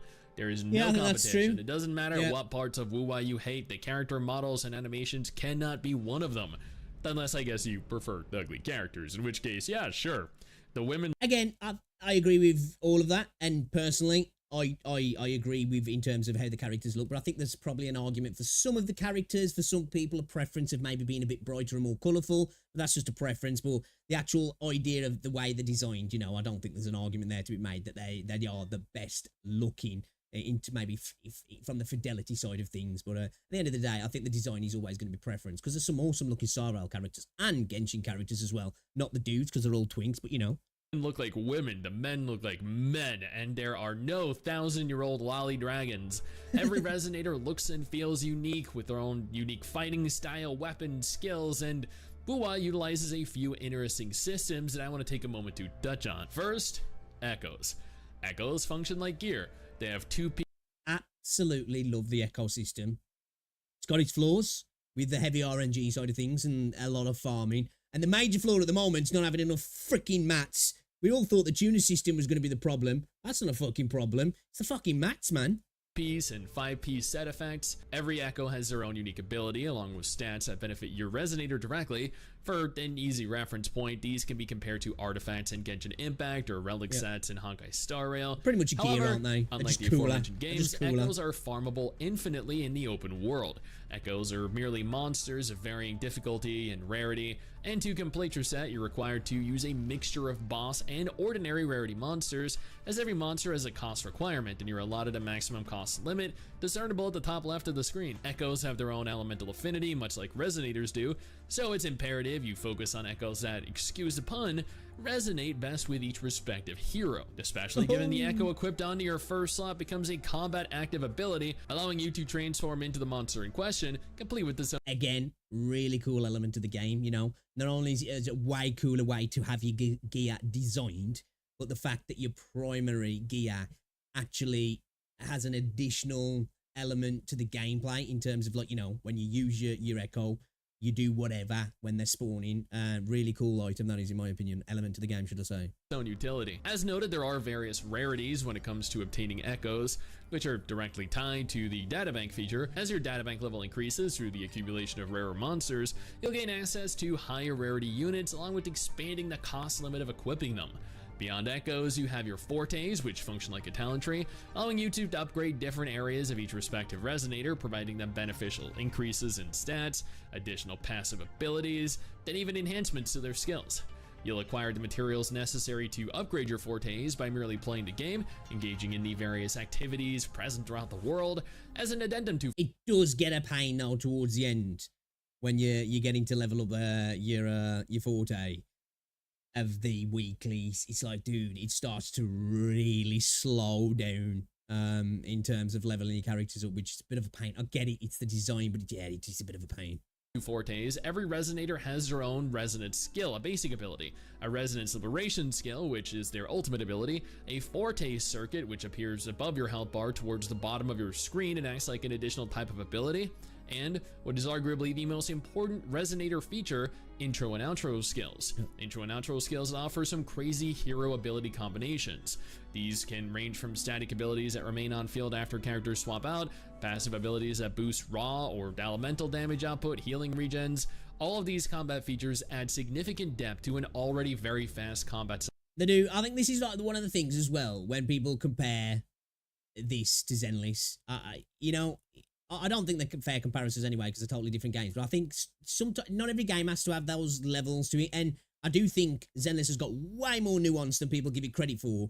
But you know, just the systems in this game do add they do add quite a lot of depth to the game, in my opinion. There's actually quite a lot of depth in this game, honestly. System. Before I delve any deeper into this review, allow me to thank my incredible patrons over on Patreon. For what it is at the end of the day, you know, it is a gacha game, but I think it's got quite a lot of depth in the combat. Patreon and YouTube channel members. Your guys' support is why I can make videos like this every single month, and I deeply appreciate you all being there for me. Since we're on the topic of combat, this is a bit of a contentious opinion to have, but I think WuWa has the most fun, engaging action combat in the genre. Yes, better than... Agree. I don't even think that's a hot take, in my opinion. Now, obviously, there's going to be preference. People are always going to have personal preferences, but I don't think that's even a hot take. I think even people who disagree with you will have to accept, well, they don't, but I'm saying you've got to, is that the combat in this game is good, man. You know, it is good. It might not be for you, and you might prefer other styles, but I don't think you can deny that this has got a really tight combat system. Like, it is obviously, the best part of the game in my eyes, because it's just so well done. There's like so many other things to write home about this game, but I just don't think you can deny, even if it's not your favorite, that it's a decent combat system. And PGR, yes, better than Zenless, and definitely better than Tower of Fantasy. I am well aware that there are probably ZZZ fans or even Punishing Very fans here that are like, oh, Styx's opinion is trash. Clearly, he's never played enough of my game to know that WuWa's combat doesn't even come close to the depth or complexity, blah, blah, blah, blah, blah. Yeah, sure, that very well might be true. But from what I've played, of every single action gacha out there, WuWa's combat just feels the most fluid and rewarding to me. Perfect dodges. It also feels the most skill-based, in my opinion, and the most like AAA real game combat. You know, not to say that gacha games aren't real games, but you know what I'm saying. Let's face it, they're gacha games at the end of the day. And I just feel like, you know, the combat system in this game is so well designed, in my opinion, that I feel like, you know, it actually kind of challenges games outside the combat, the gacha genre. As parries, a deep resonator and echo system that adds so many additional layers to combat, providing opportunities to build your characters in ways that other games just don't typically allow. Add on to that the resonator synergies, like just take Verena here for example. Her intro skill, when you swap to her, deals spectro damage. That's pretty insignificant in the grand scheme of things. However, her outro skill, when you swap off of her, not only provides a 19% regen based off of her attack stat, but you gain the added benefit of a 15% damage amplification to all nearby allies, including your own resonator, for 30 seconds. Again, Verena, insane. Insane. We need another support character. We need another sustain, another healer. We need somebody like Verena Kuro. Give it to us. This is further enhanced by Gift of Nature, which is activated under certain conditions and boosts the attack for all party members by a further 20% for 20 seconds. Chaining abilities, passives, intros, outros, taking full advantage of elemental and physical synergies add such extensive depth to swapping, team composition, and engagement forethought. As we noted earlier, the animations are stunning, which brings significant emphasis and impact to every action, especially during ultimate abilities when you see your waifu in all her glory, or when walking around, running around. I was waiting for the Kuma take. I was waiting for it. Using the elevator. There are plenty of unique, interesting ways to appreciate the characters in this game, respectfully. Traversal animations as well, just like, you know, just little things like when you're wall running and you hit a ledge, and instead of just getting freaking stuck and trying to go like this, you did the little flip. It's just, you know, just nice little quality additions to the animations that I really like. Of course, this is made more evident by the hologram bosses that you'll engage out in the world, where if you're as mechanically challenged as I am, your lack of skill will become apparent very quickly. They don't call me flaccid sticks for nothing. I have the reflexes of a wet noodle. Wuthering Waves can be a very difficult game, and this difficulty is only magnified by the number of game modes and content present. Backtracking to Resonators real quick, like every gacha, every hero and echo has their own level. You attain levels through XP items, with both heroes and echoes utilizing separate resources, so good, and break through level limitations with unique materials that you grind out in the world or through instance dungeons. Weapons function the exact same way, both providing large boosts in terms of damage, survivability, and overall performance. Resonators are also upgraded through the Resonance Chain, which is where you consume duplicate resonators you acquire through the gacha, or if you have enough Afterglow Coral built up from the gacha pulls. Can't do that. I have not been able to do that. My FOMO is too strong. A second I get enough for a couple of Radiant Tides or Forging Tides, I'm like, fucking give them here. Again, against some self-interest, because it would be nice to get some wave bands, but I just can't save them up, man. It just does not happen. I keep seeing people like that, and they've got like a few hundred. I'm like, dude, how'd you do it, bro? I just can't do it, man. Got no self-control. The item exchange. Wuthering Waves actually allows for players to purchase Resonator wave bands with excess currency they acquire through pulling characters, both limited and standard, rewarding you with additional opportunities to upgrade Resonators you wouldn't typically find in most gachas. The cash up is also relatively fair. Your normal $5 monthly subscription, refreshing bundles each patch, free leveling bundles, lots of options to expend all that accumulated coral on in the points shop. There's a battle pass present referred to as the Pioneer Podcast, which houses a number of useful items: XP items, stamina restoration items, currency, free pulls for the gacha, tuners for your echoes. Every refresh of the battle pass, if you purchase a premium option, you'll also be gifted additional rewards, including a free 5-star weapon of your choice. The gacha in Wuthering Waves is referred to as convening. Like all gacha games, WuWa has both limited and standard banners. Limited banners cycle through over the course of each major patch. At the time of recording, Changli is the current limited banner resonator, with ZZZ coming in the near future. And while I have Changli now, gonna be the next one, I will admit it was not easy to obtain her. It cost $150 a couple days ago after I failed pity. So earlier this morning, I decided I was going to take out a loan to S6 her. When the banker asked me what I needed this loan for, I merely looked him in the eye and slowly slid a picture of Changli across the table. With a mere glance, I could tell he knew. He looked back, he gave me a small smile, and just nodded. It was like, as he slowly slid the paperwork over for me to sign. I understand, brother. He knew. He knew. While there are hero banners, there are also weapon banners to roll for. When pulling on the limited banner, you're guaranteed a 5-star rarity unit at 8. Like, just looking at the gameplay, Styx is making it look a little bit jank, but man, the traversal's so good in this game. He's not selling it well, but like the traversal is so good in this game. Yes, Wayplay storage is going to be goated. With a 50-50 chance of obtaining the banner character on display, which, as noted, I failed. If you fail, at your next pity, hard pity, 160 pulls in, you'll be guaranteed the resonator. Weapons, however, are guaranteed at 80 pity. There is no 50-50 for weapon banners. I love that about the weapon banners, because it's like, obviously, let's not pretend that these games aren't predatory and there isn't the potential to spend a lot of cash, but I love the fact that at least with the weapons, if you want to go for a weapon, You know, whether you're going to be free or you're going to pay, you know you're going to get it no matter what. You know, whether you end up having to go all the way to hard pity or you get lucky and you get it in a few pulls. It's good to know that, you know, right, on this particular thing, I know I'm going to get, and I like that. Thankfully. Honestly, this is not a horrible gacha system. It's much fairer than a lot of its competition, Yeah, but agree. definitely a reasonable distance for being as free-to-play friendly as Kudo's other gacha, Punishing Grey Raven. WuWa has a functional co-op mode that is much more interactive and generous than Genshin Impact. A Still yet to even try it out. common complaint I heard within Genshin was the inability to really share or do much. That's a little different in WuWa, as not only can you share materials, or more accurately, not only can your friends raid your world for upgrade materials, resources, not only can you fight bosses together and share the rewards, but you can also freely farm echoes out in the world together. So my wife and I go to each other's worlds and farm the echoes we need in unison. I was going to say, that's what I've noticed a lot of people tend to use the code for. Is just like when they've farmed all the particular echo they're after on the overworld, they just go into a friends and farm it in there, like. Adds Which is additional avenues and activities to do with other players. I've seen players spend hours grinding together. This was definitely a good direction to take co-op, however I definitely think it could have benefited more from additional co-op modes like dungeons, maybe allow for shared hologram boss fights. It might I would just like to see full-on dungeons anyway in these games. I'd like to see a little bit more from that in regards to Wuthering Waves. You know, not just you go in, instance fight. I'm cool with that and I want more of that, but I want to be able to go in and have an actual dungeon that's got a little bit more mechanics, you know, maybe some platforming, some light puzzle work, some low enemies, some elite enemies, and then a big boss at the end, and then, you know, you kind of like the old MMO thing, and then there's a chest to open and a bunch of gear, whatever that gear might be.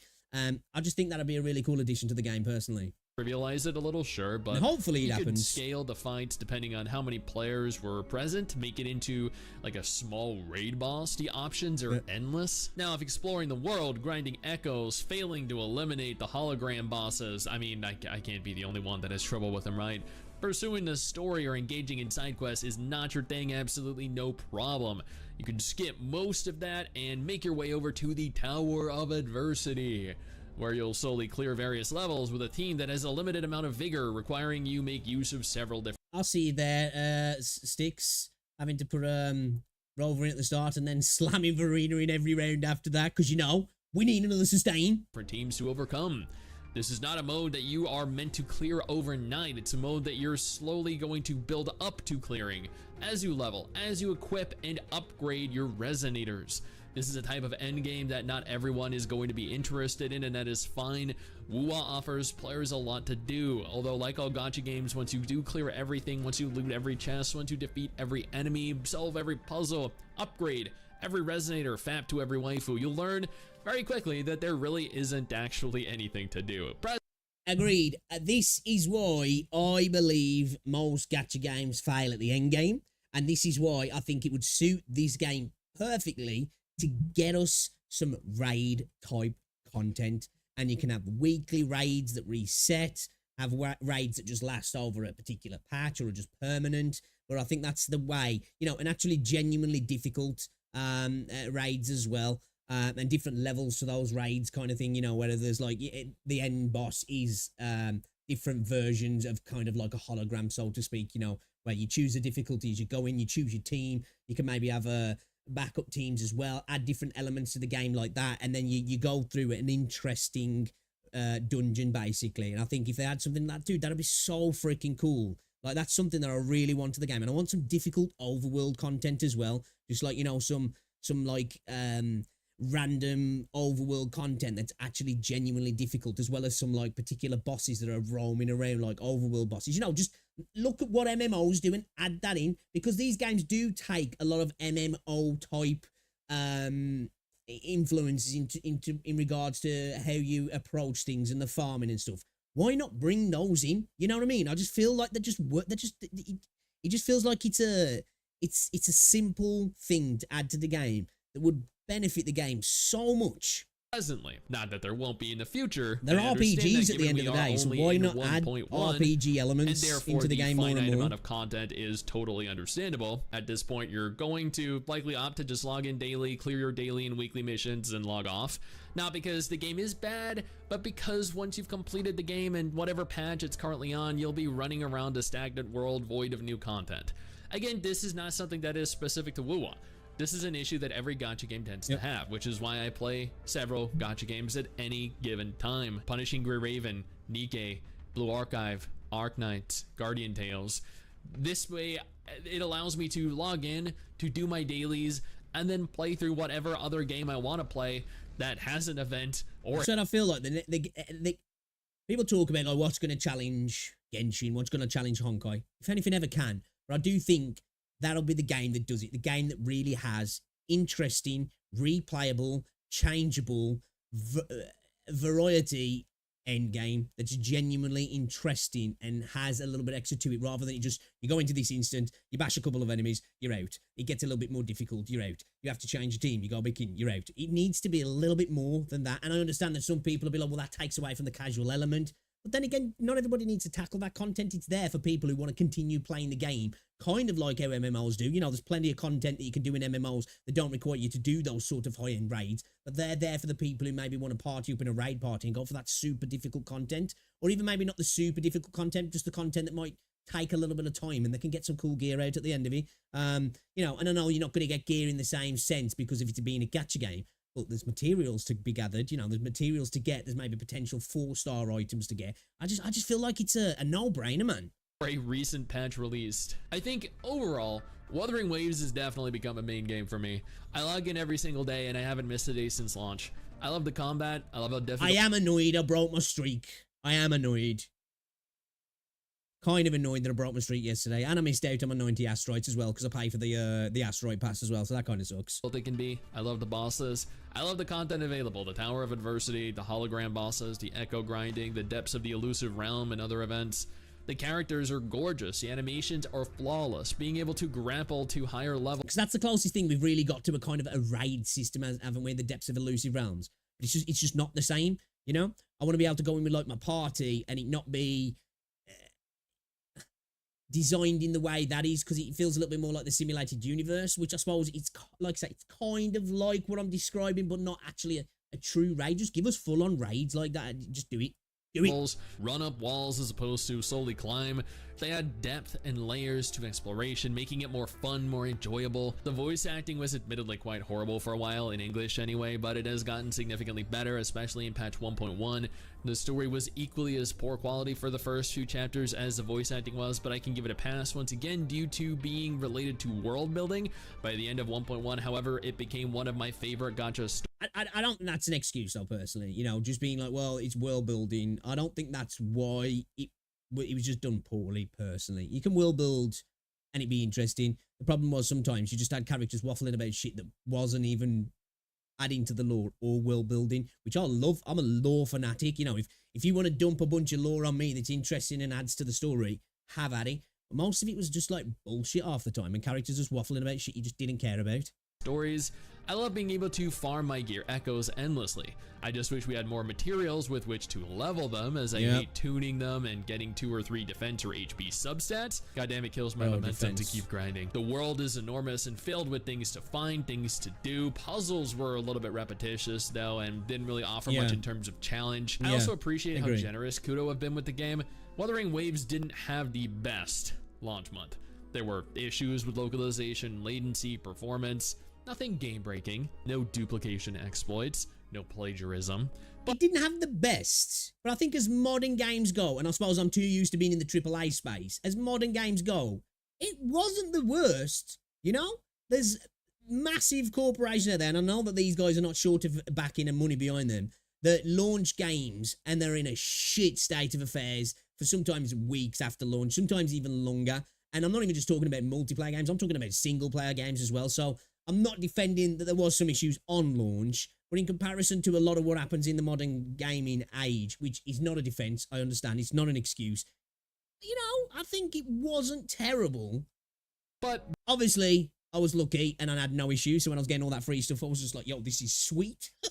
Give me more. Can people have more problems, please? Because, you know, I want some more pulls, man. Definitely irritating for some players. I'll admit I never encountered any difficulties myself, but I know that some people did. Kudo adequately compensated us though, so much so that their first month revenue was directly affected. To give you guys an example, Sir, we mistranslated some text on a weapon.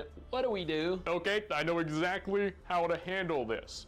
Go ahead and give everybody a free dental. Oh my god, the devs listened. Sir, we accidentally leaked thousands of private player emails.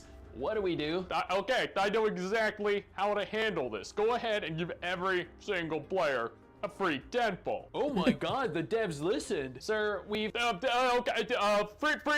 5-star selector. Yeah, that'll shut them up. Oh my god, the devs listened. we got so many free 10 polls, both limited and standard, along with a guaranteed 5-star selector at the expense of Kudo's revenue. They could have potentially milked more money out of their players had they not chosen to be as generous as they were, but this built a level of rapport with their players, showing that they are in fact passionate about the game and genuinely care about the players playing it. So Yeah, they have given that that persona off, that they do seem to genuinely care about the game and about the community and about making the game as best as possible and making people expressing, showing their gratitude of the support. Obviously that might change, and I understand as well they've got to be more like that because they've got Hoyoverse looming over them now. If the roles were reversed, would they be so generous? Probably not, but I'm not going to use that against them because at the end of the day, they're trying, and that's a good thing for us. other games and studios could learn from this. Although I feared that this has made the players a little bit more entitled to freebies, compensation, and rewards of this magnitude, and I hope that it really doesn't come back to bite them in the ass. Wuthering Waves is a fantastic game. It's no Genshin Impact. It shouldn't be compared to Genshin. It's not something that they can continue to do. It definitely isn't. Impact. They are different games. They feel different. I disagree on that point, though. That's where I'm going to have to hard disagree. People are constantly comparing this game to Zenly Zone Zero, which being both out at the same time. Okay, have at it.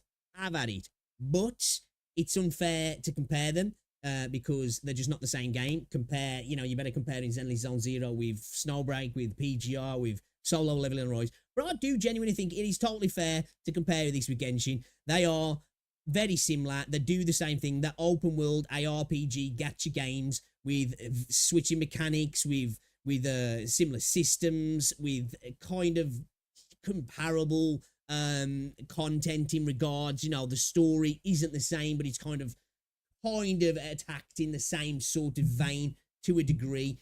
Obviously there's a lot of divergences going on, but I think it's totally fair to compare them. I do. Because let's face it, this game is heavily inspired by Genshin. I think if a game's heavily inspired by it, which I'm fine with and I like, I think it's fair to say, like, well, let's have a look at the comparisons of what was the inspiration for this game then. And I think for the most part, Wuthering Waves comes out on top. But that's not to say that it isn't fair to compare them. I think it's totally fair, if I'm honest. Different niches. At the end of the day, I have a lot of fun in it, and I would rate it after patch 1.1 an 8 out of 10. Pre 1.1, I'd give it a 7 out of 10. Post 1.1, an 8. Now, if Wuthering Waves is not a gacha you're at all interested in, absolutely no problem. Styx is the gacha man. If you want to find out about gacha games, he's the man that can. That was a good video, actually. I like that. Different from the usual Styx content, if I'm honest. A good review. I think it was fair. I think that's a fair score, 8 out of 10. A lot of people might not say, probably more lean on the 7. I think if I had to unbiased rate the game, I'd probably give it a 7.5, maybe an 8, I guess. I just think the way I rate games is a little bit different. For me, like a 9 out of 10 is top tier, top tier, because 10 is perfect, and I don't really think any game has ever been perfect. There's games that have come very close, but I suppose I'm a little bit more strict in what I give 10s to. I don't do reviews, and I don't exactly. It doesn't matter. At the end of the day, it's all just fucking opinions. But an 8 to me is an incredibly good game. Like a 9 is as good as it gets. So like a 7 is a fucking good score for me. Anything over a 5, you're talking a decent game. 5's average, so anything over a 5 is a good game. So I think that's a totally fair review. Can't disagree on most of his points, really. Made you want to say disagreeing. I think it's totally fair to compare this game to Genshin. Somebody who prefers this over Genshin, I think it's a total fair comparison. They're very similar games. This game is heavily inspired by the other one, and I think there's nothing wrong with looking at, this is what Genshin does, and this is how Wuthering Waves does it. Traversal, combat, story, whatever it might be. I think it's a lot more fair to compare this to Genshin than it is to Zenly Zone Zero anyway. But yeah, good video. A brutal gacha review for Wuthering Waves. I don't think it was brutal at all. I think it was totally fair. and a good video, actually. You should definitely check out Sticks and show the Kuma some love, because he's a massive Kuma. I've got no hate for it, but he's a massive Kuma. But yeah, good video. Kuro is the anti-high. Let's keep it that way, please. Yes, definitely. Definitely. All right, let's jump into some Wuthering Waves, shall we? Fucking do it. Fucking do it. Play some video games. I was going to watch another video, but we'll play some games first. And then maybe watch it in a bit. Maybe watch it in a little bit. Because I've got some stuff to do. I'm trying to build Verena up at the moment as well. And oh, it's a new week, so I can do my weeklies. Sweet. We need to get back on Honkai Star Rail as well, actually. Yeah, I wanted to watch how Wuthering Waves could revolutionise gacha stories. I'm interested, intrigued about the title.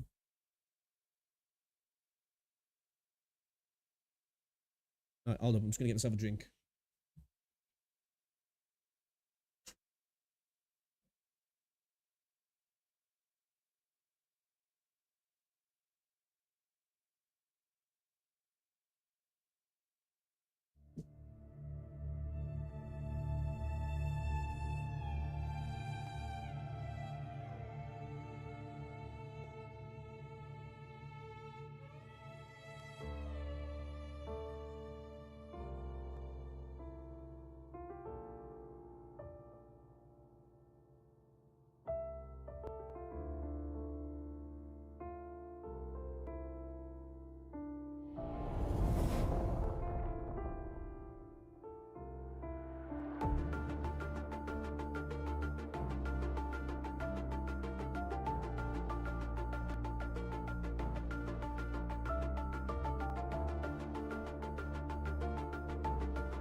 Bluetooth disconnected. Bluetooth connected. Bluetooth connected. You have no idea how to get radiance for maniples.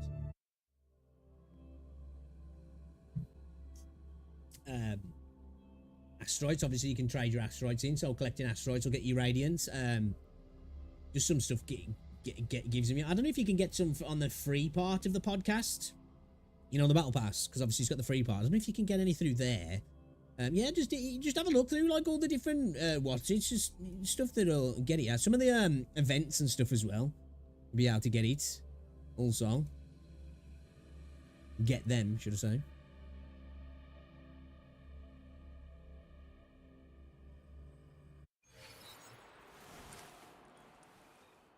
Do you want me to stay on yesterday?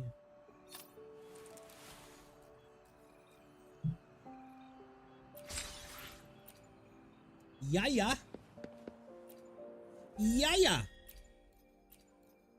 Okay then, right. Let's have a look. What were we doing? So, I was trying to build up Jinsei as well as Gian actually. I don't know.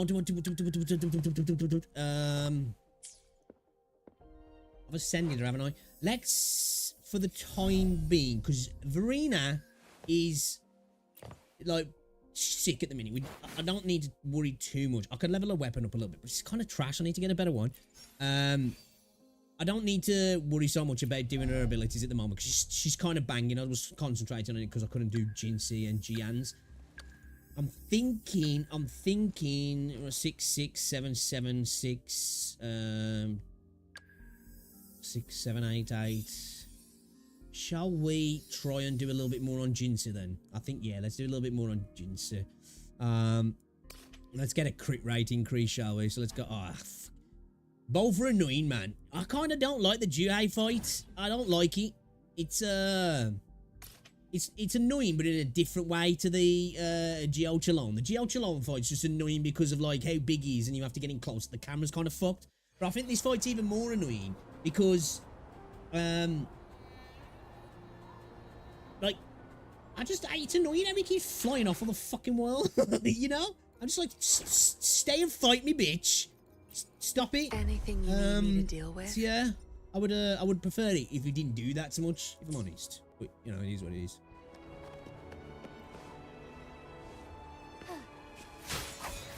Let's let it do its lag thing as well before we go into the fight. Save you doing it when we get in there. Onwards. This part of the mountain is gorgeous though, isn't it? Like, the game is pretty, man. Like, there's no denying, in my opinion. This game's art style and aesthetic and just like everything about it. It's just, wow, chef's kiss, man. Sexy. It's very nice. But, oh, actually, we need to finish off the tactical simulacra as well. And this Lolo campaign. I don't know. We'll have a look at that. I haven't done any of that. I don't know what the fuck it is actually, but we'll go and have a look. Let's do this first. Let's do this. Onwards. Sorry, Mr. Bunny. Now, that lag seems to be getting less severe now. And he seems to do the one spike, whereas before he to do it like solidly for like about 20 seconds. So that's good. Yo, what's going on, Chris? I'm doing good, man. Thank you. You? Blue.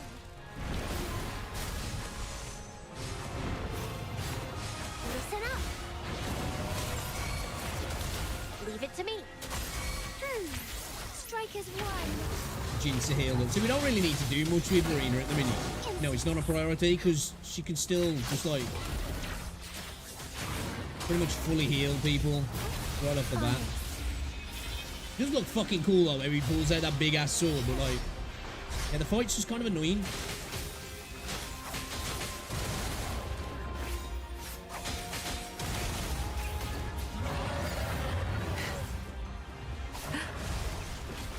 Oh, fuck that up. Dude's a miles away from me. Just totally fucked that up. Moment of awakening.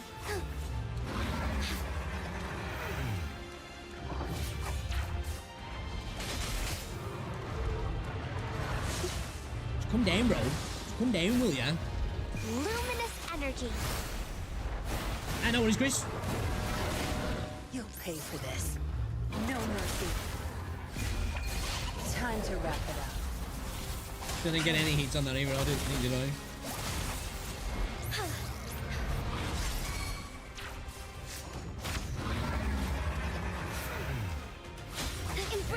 It's not a fun fight, this isn't, in my opinion. I'm not a fan of it at all, which is a shame, because, like, the dude looks so fucking cool. It's so big. Onwards.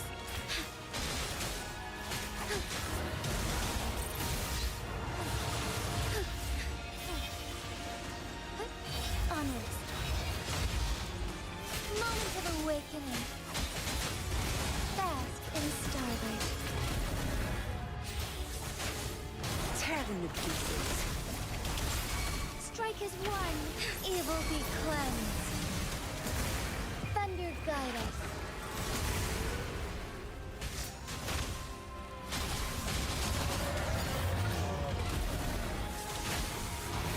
Ha! Oh!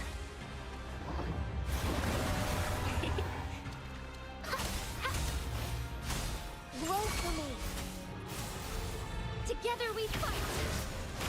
Fluorescent shadows.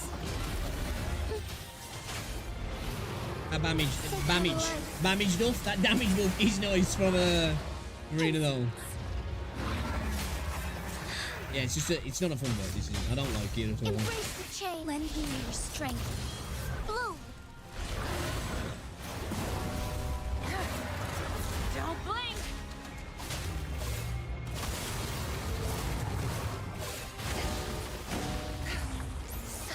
My field of expertise. Zapstring, the stage is yours.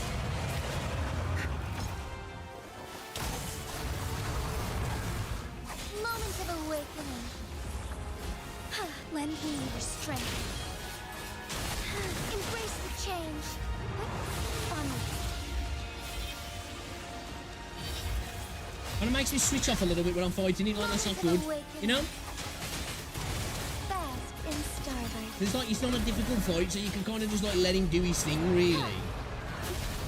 But it's just super annoying. Blessed end. Tear them to pieces. Zapstring, it's our curtain call. Crush that. Leave it to me. Luminous energy. Embrace the change. The hour of hope. Heaven ordains. Banish all Heaven vice. ordains. Yeah, I must admit, out of all of the Echo fights, it's my least favourite. And that's saying something. So I used to fucking hate the Geo Chalon. Onwards. You know?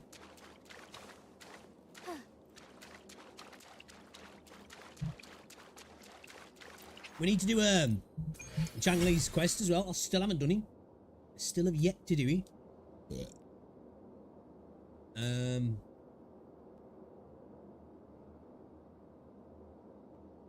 Let's exit first, actually. See what I'm doing. See what I'm doing.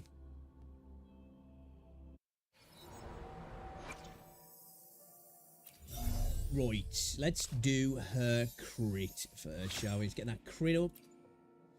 Pardon me.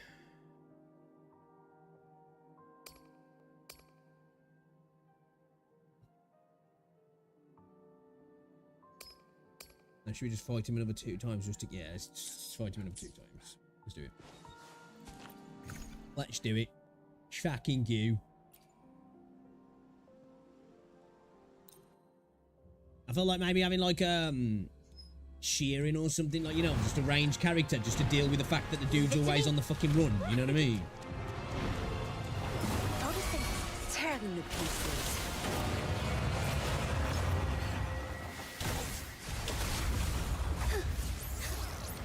Fucking hell, man. Get the damage buff and then this dude fucks off.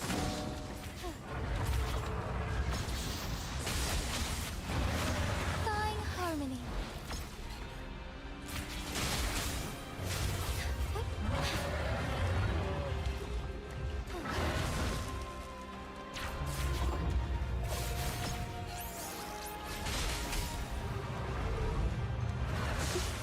What time I get into fighting? He's off again?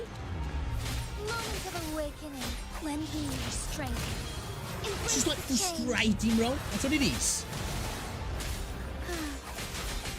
Watch and learn. My field of expertise.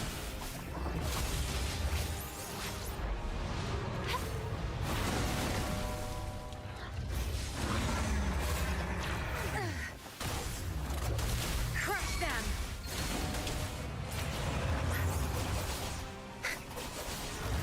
Back off. It's nothing. Oh, I didn't realise. I thought I'd filled him up my bar then. It's like, why am I spinning, man? I should have my attack. My bar wasn't full. Evil be cleansed. Thunder guide us. Much damage as fast as possible. The damage. Tear them to pieces. Time to wrap it up. Listen up. Going against will. Watch out. I can't see. Luminous Can't see a energy. fucking thing, man. Fast in starlight. Take flight. Blessed end.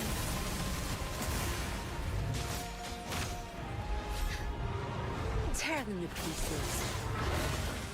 My field of expertise.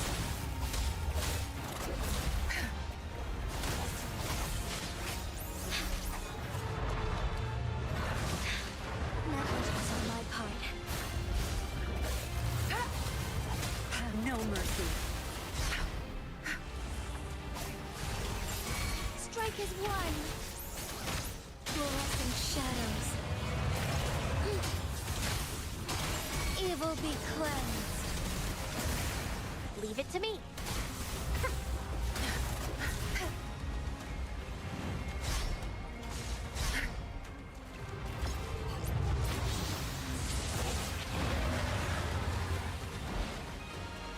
Good.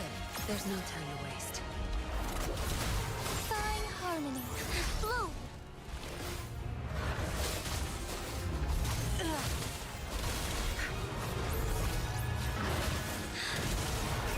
Well, I'm not said it enough, guys. I hate this fight. You know?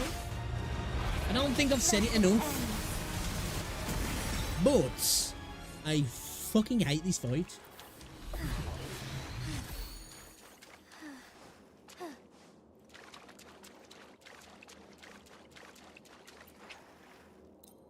Give me that. Give me that. Let's quickly fight him and fuck off out of here. This is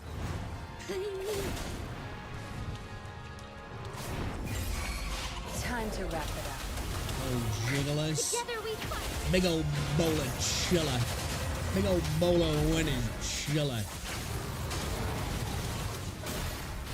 Actually looked kind of cool then, that did. My Juhei was like wrapping around that Juhei. That's kind of sick. Heaven One thing about ordained. Juhei though, the design's fucking Banish cool, all isn't it? vice. Leave it to me.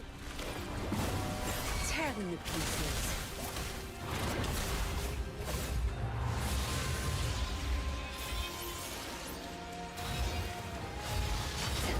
It's nothing. Sick animation though. Tear them to Look pieces. at my what? What happened there? Embrace the Can I change. cancel the animation or something? Onwards. Lend me your strength. Zapstrength, the stage is yours. My field of expertise. Negligence on my part. Oh, dude, stop fucking flying off, man. So be it. Mommy! Roll for me. Bask in the sunlight. What are you looking at? You're not getting it. You'll pay for this. Strike Oh, is that got me. one. Dude. Oh, we got it. I was gonna say. Fluorescent Don't shadows. tell me that got me. We got it, we got it. Sacred light. Lend me your strength. Tear them to pieces. I've had enough. Get lost. Don't blink! Together we fight. Thunder guide us. Bask in starlight.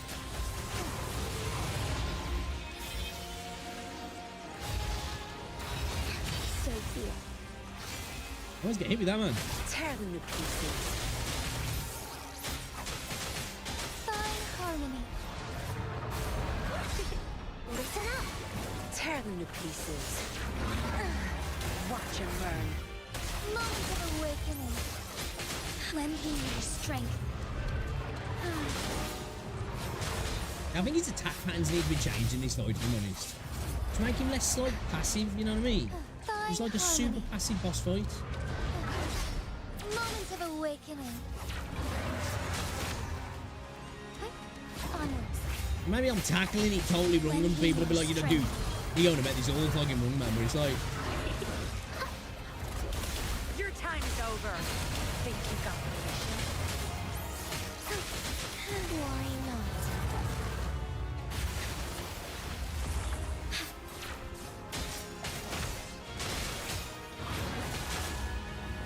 Moment like of he does not stay awakening. down for like a few seconds or he's just off.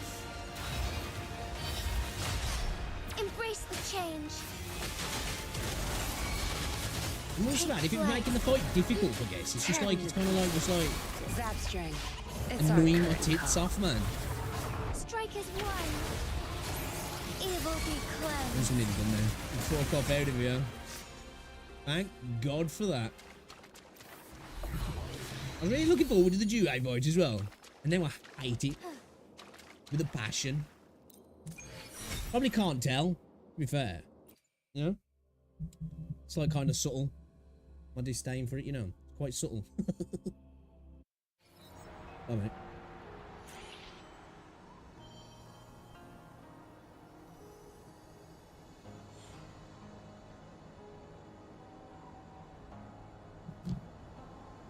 Oh, didn't mean to do that, boys.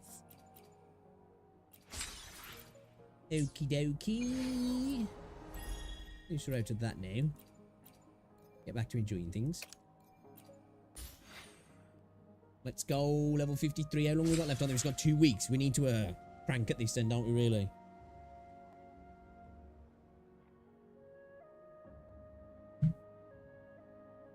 Let's go past 2 already. Fuck.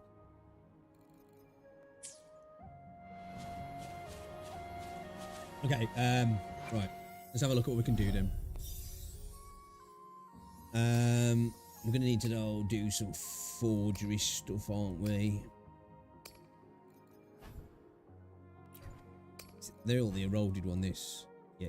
Let's go do that then.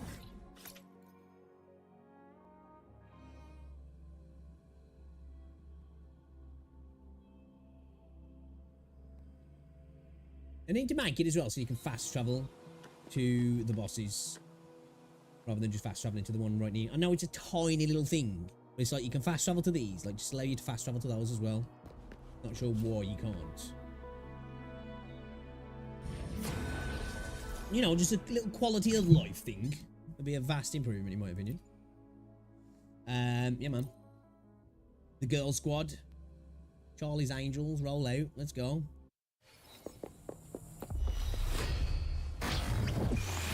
Bask in the sunlight. My field of expertise. You're not getting away. Flying home.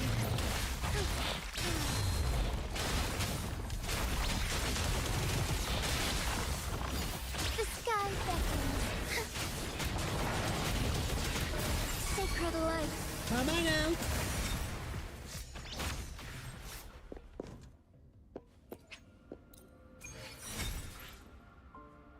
Restart that bad boy. Yup. Yes, I have, yeah. ZZZ looks good. Do not so much.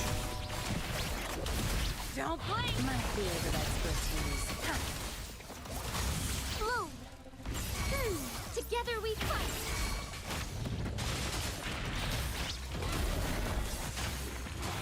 Evil be cleansed.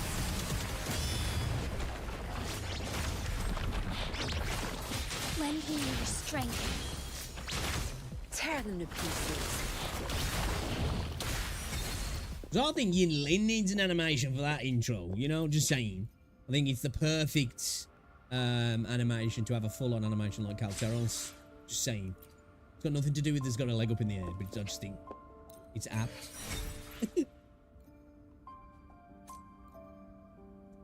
Yeah, let's go again.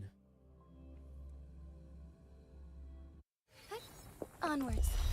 I'm just kind of waiting for Scar as well, I'm not gonna lie. Change. Bask in the sunlight.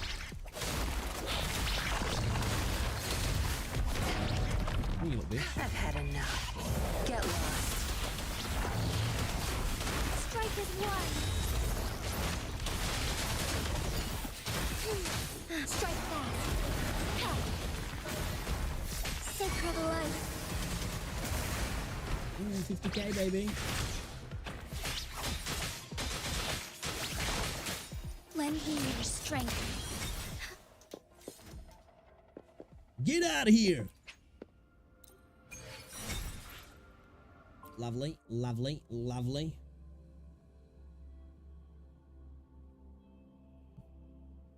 Hey, nice one, Chris. Thank you. Enjoy the rest of your day as well. Yeah, I'm gonna try and get onto it in a little bit, actually. I do want to do some stuff in Zenless as well, but yeah, gonna try and accolade. So thank you. We need to do it. Actually, let's go do our daily. Let's go do our daily as well. All right, let's synthesis as well. I mean, we only got how many out of that 4, did we? Oh, we need to go synthesize some perps, don't we? Let's do our daily first. We'll do our daily, and then we'll go synthesize some perpies. Defeat the exiles. Remember, guys, our daily's going to take half an hour, right? And it takes 30 seconds in ZZZ, right? That's what that dude said. Yeah, no worries, man. Catch you later, buddy.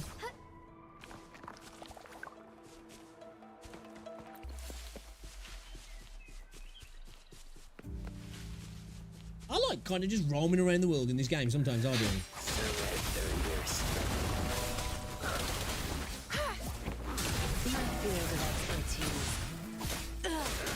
Thunder guide us. Onwards. Tear them to pieces. Together we fight.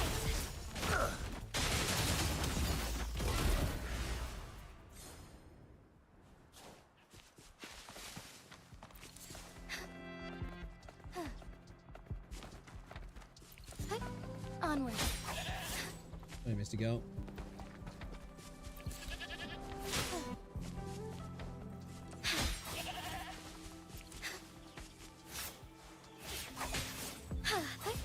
Onwards. I need to collect more plants. I really do, because I need to do more cooking. I need to get my cooking XP leveled up massively. I'm still a noob in the kitchen. Onwards. Man, lots of fucking meat around.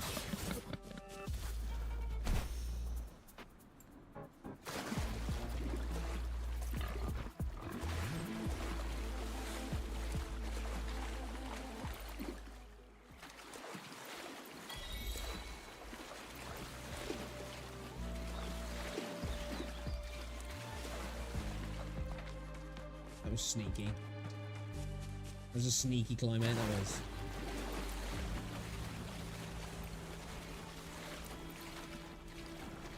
Yeah, I'm looking to get back on some New World as well, maybe at some point this week. And a Final Fantasy as well. Switch it up a little bit, you know? Bit of MMO action. I do want to try out Genshin Impact 3rd and Terra Fantasy as well. I want to get on those.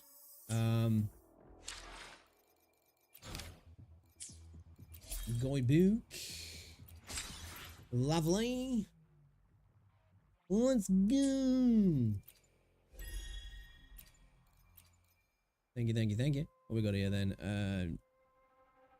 Dailies on the broadcast are done. Weeklies absorb 30 echoes. Complete 5 tacit field 5 times. You could go do that as well, actually. Complete companion story Immortal Blaze. We need to do that.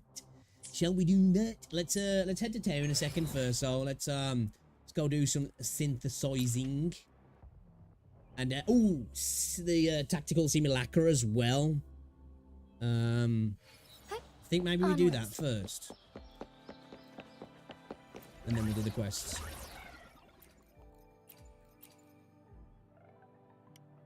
I'll make a few more of those.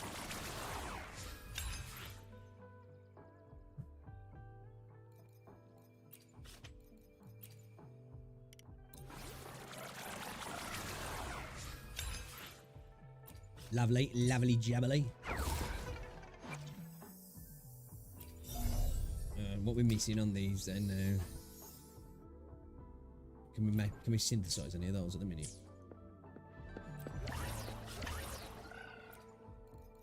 These ones, yeah. You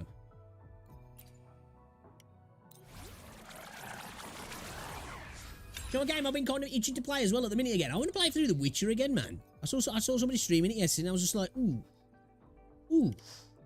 Still need to play Dying Light 2 though as well. And the Star Wars Jedi Survivor one.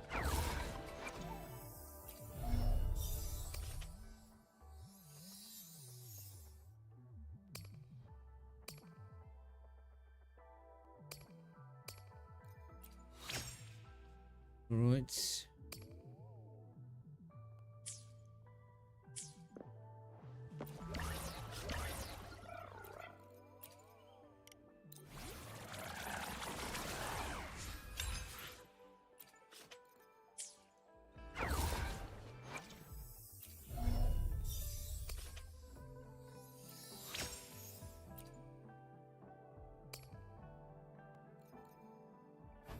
We need a couple more, don't we? Not gonna be able to make any more.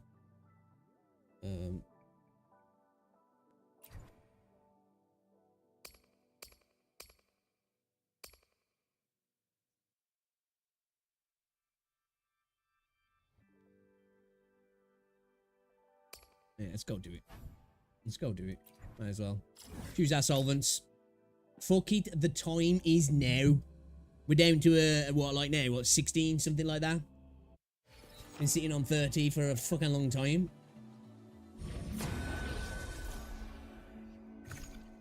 Let's go.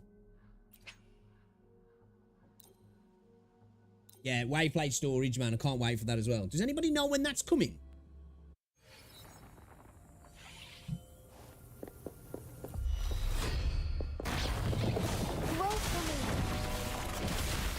My field of expertise.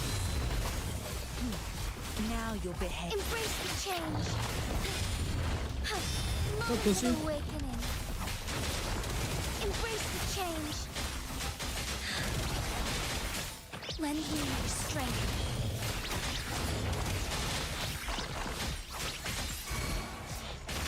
Tear them to pieces.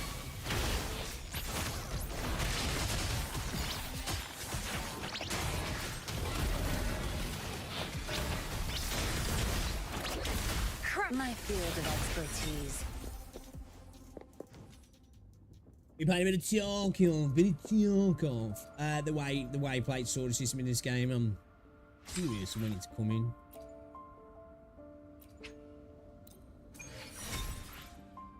Right. Shall we go again? We get 6 and 6. Yeah, fuck it. Let's go again. Let's go again. Going against wind.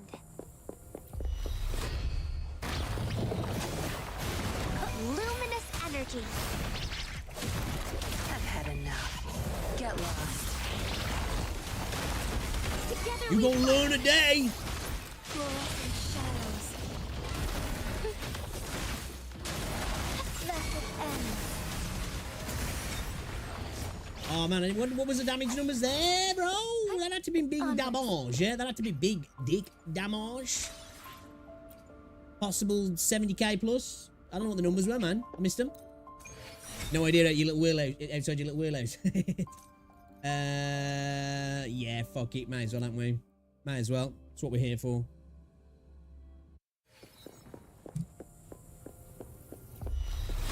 Let's tear them to pieces.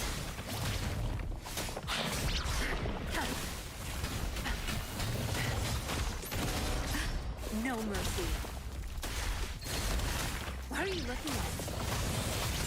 Think you got permission? Strike is one. Bad, so be it. Heaven ordained. Banish all vice. Wait, what? You didn't even get a hit? Evil be You didn't even get a hit?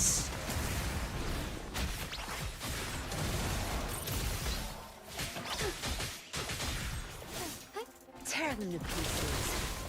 Moment of awakening. Finally managed to get 10 Vending Raid Lab cards to finish a quest that's been bottlenecking me. Oh, nice, man, nice. What are they?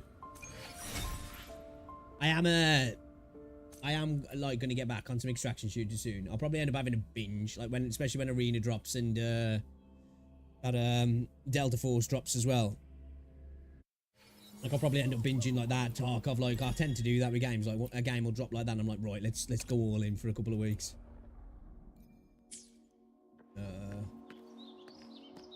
Synthesis.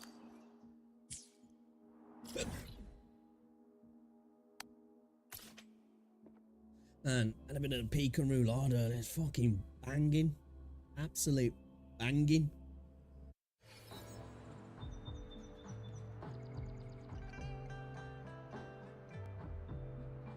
One of our videos to watch as well in a bit. We've got 2 more videos to watch in a bit, actually. Oh yeah, just a little FYI, guys. I've uploaded a new video on the YouTube channel. You can go and check it out. It's very much appreciated. These are the first descendant overrated. I did have a video up, 2 videos up yesterday, actually. The insane Wuthering Waves conspiracy was real. I'm And why I sure like your Wuthering wishes Waves will more than come Zenly Zone Zero reaction, because even though I do prefer this game over aforementioned game, you know, it's not how I like look at the games, if I'm honest, you know? Like, I like both games, and I don't really look at them as like, well, I like this one more than that one, so, you know, it's not the way I really look at games. Even though I do, you understand what I'm saying. But they made commenting on them sort of videos. It shows how people don't watch videos. I'm like, oh, comparing apples and oranges are saying. It's like, actually, I wasn't. I'm commenting on the person that was. So, go fuck yourself. I won't get one guide. I need some burpees, don't I? I need some burpees. I think I need some of them howler cores as well, yeah. Give me some of them. Give me some of them, bro. Yeah, baby. There we go.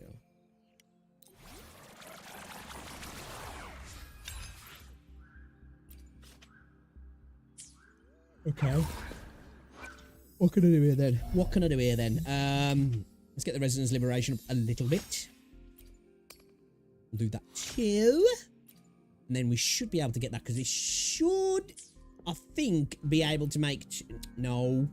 I want to talk to you, bro. Sorry.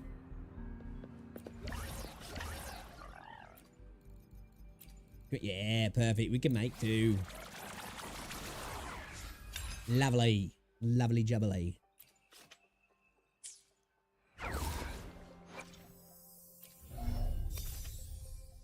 Alright, so we're at a point with Jinsey now where we just need to get our soul level up before we can do anything else. We're at 8 on all of our base attributes. We've leveled up all of the others as well.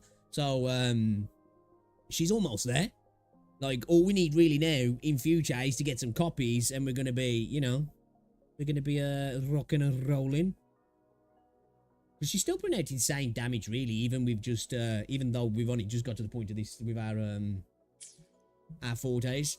What's going on, Limitless? Can I see your builds?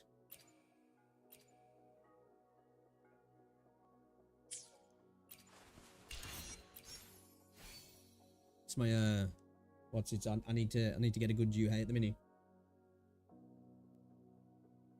But I hate farming him because I hate the boss fight. It sucks.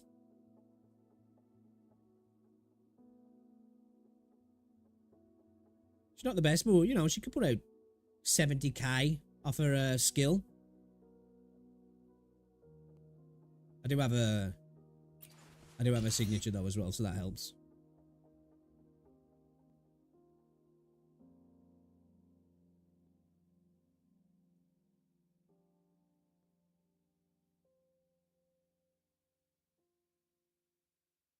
And Bitcoin's been pumping again, ain't it? Little pumpage. What's going on, David? Welcome to the stream. Yo, guys, as well, just let you know, if you are watching on YouTube, you can drop a like on the stream. It's appreciated. But as well, if you're watching the short stream and you're on desktop, watch it on the main stream. Just let you know, because some people do. They're like, dude, what the fuck's up with this aspect ratio? Just let you know, you can watch it in HD as well. But if you're on mobile, it works on mobile, I guess.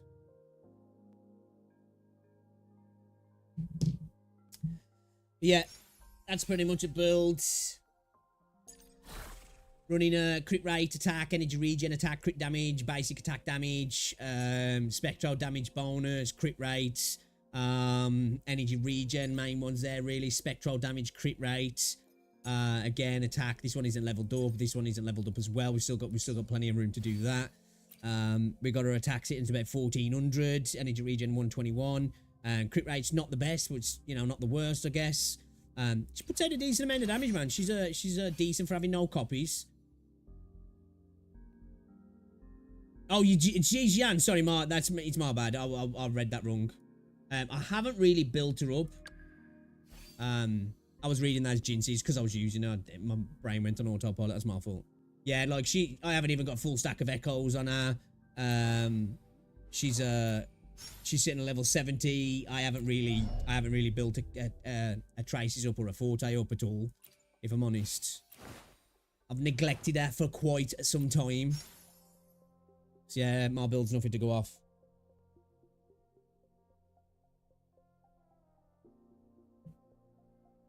She's a good support. She's a good support.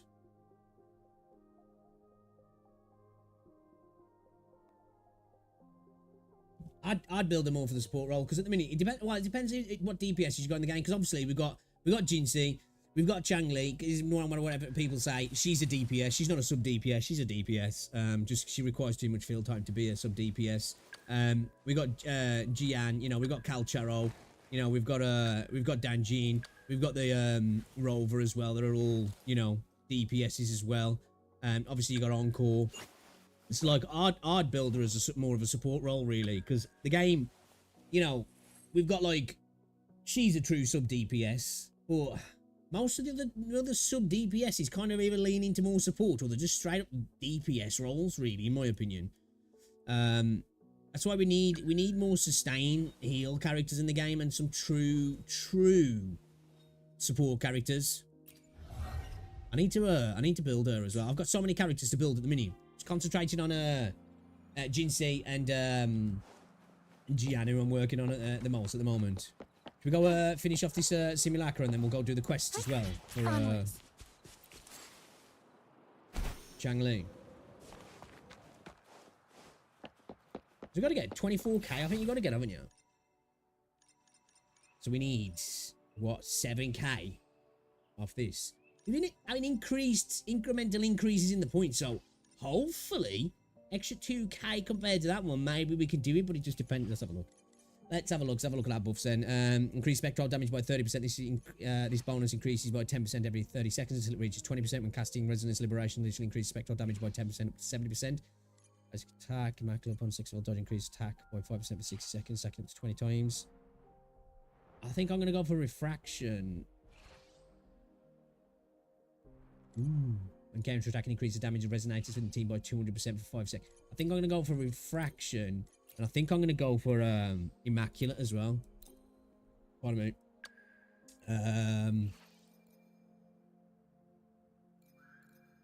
Let's bring in Jinsa.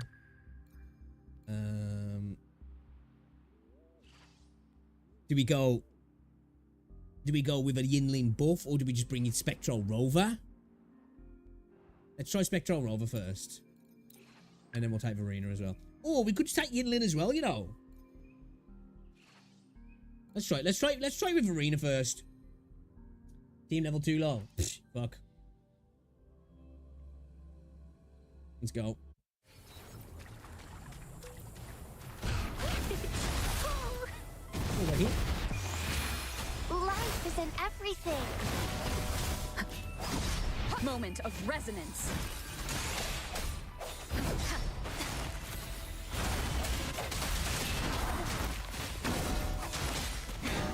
We moved away from here. That fucking car's in the way. I like to shine through. Sacred life. Heaven That was low ordained. VBS. Banish all vice. Swift and resolute. Hopefully this helps. Leave it to me. Swift and resolute. No hesitation.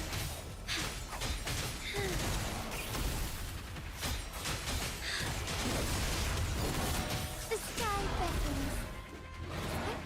Onwards. The end has come. Bask in the sunlight.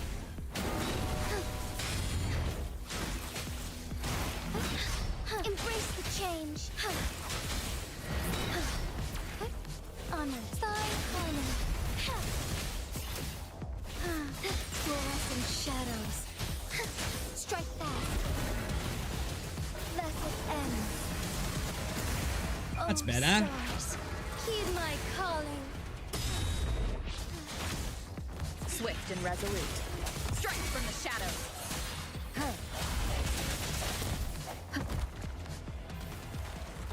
Going to grow for me. Sounds come forth. Why are we gonna come over to the car, bro? One more time. Blue. Swift and resolute. Always comes back to the car. The hour is What upon is us. car?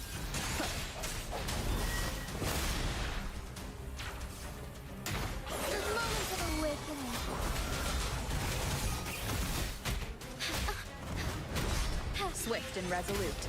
Hopefully this helps.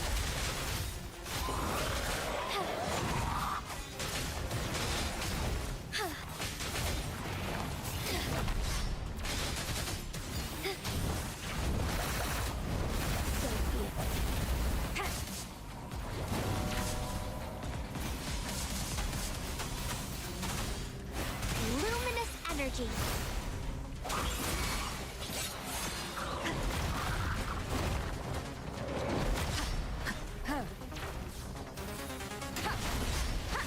I sense your weakness. Strike is one.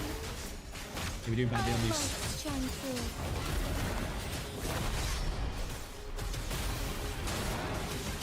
Sacred Doing light, badly on this one, chat. heaven ordains. Banish all vice. Swift and resolute. Moment of resonance.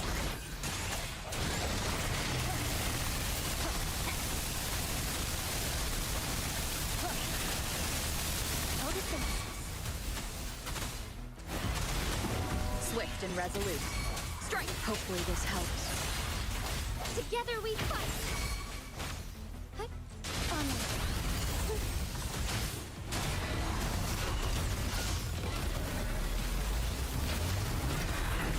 Evil be cleansed.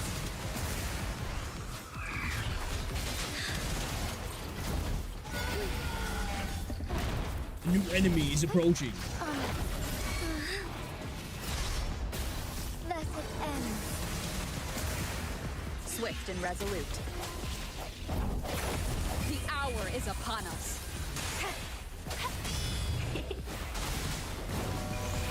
Bask in the sunlight. Huh. Thunder guide us. Huh.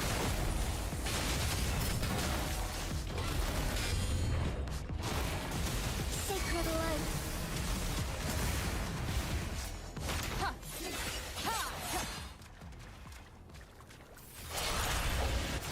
Moment of awakening. Oh, fuck, bro. Listen up. Huh? Swift and resolute. The end has come. Strike is one.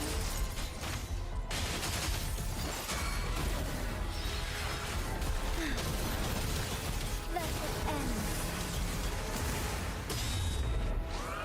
Full damage. Lend me your strength. Heaven ordains. Banish all vice. Oh, we ain't gonna do this, man. Bask in starlight. Bad timing. Luminous energy. We fucked up on the impermanence. Hopefully this helps. Aaron, we took so long on the thing. Fluorescent shadows. Evil be cleansed. We've had too many of the skills as well that have done your strength. oxy damage. The hour is upon us. Flow. Embrace the change. Wait, what? Oh yeah, we completed it, but we didn't complete it. Okay, we gotta go again. We gotta go again. That was terrible, man. We need what? We need 8k, don't we, to get it done? We need 8k, so we're miles off it. Fucking miles off it. Life is in everything. Moment of resonance. Oh, stars. Heed my calling. Seeing with the triple ult. Find harmony. Oh, Never fuck. suffer. All right, start. Bask in starlight. Take flight. Let it end.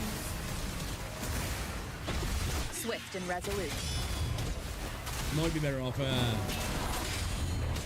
bringing Yinlin in.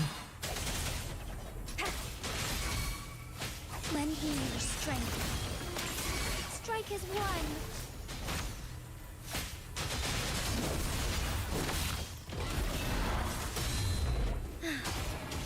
Evil be cleansed.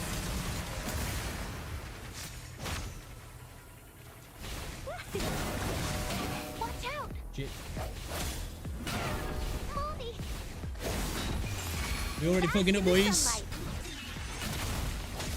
The end has come. Heaven ordains. Banish all vice. Our lights shine through.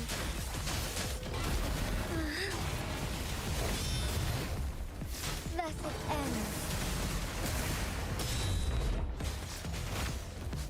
Swift and resolute. I sense your weakness. Hopefully this helps. Ha! Together we fight. Bask in starlight.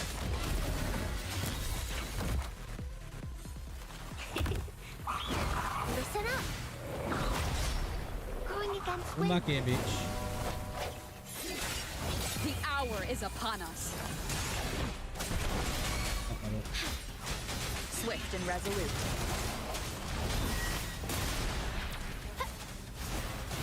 Photosynthesis.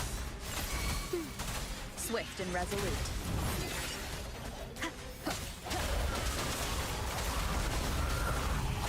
Oh, stars, heed my calling.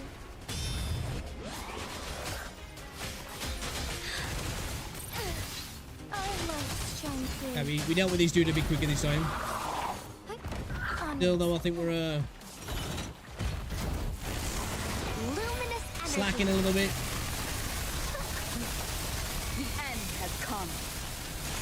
Strike is one.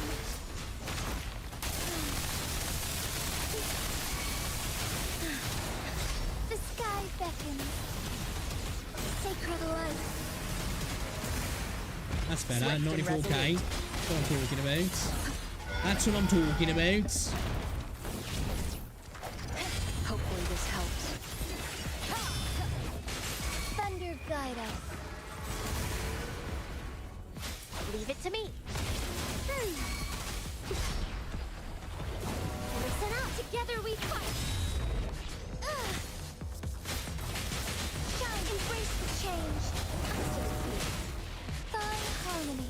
Who's still hitting that attack wall? He's just totally down. What the fuck? Strike fast.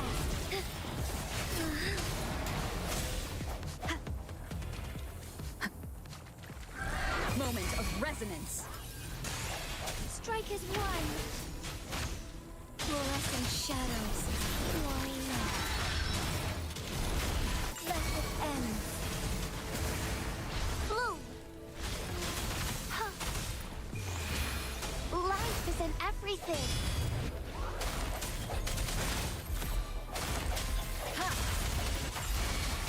Oh, stars. Heed my call. Doing way better damage anyway with Ginseng. You know, went from doing 13k to 90 odd k. You know, big difference. Swift and resolute. One more time. Swift and resolute. The end has come. Together we fight.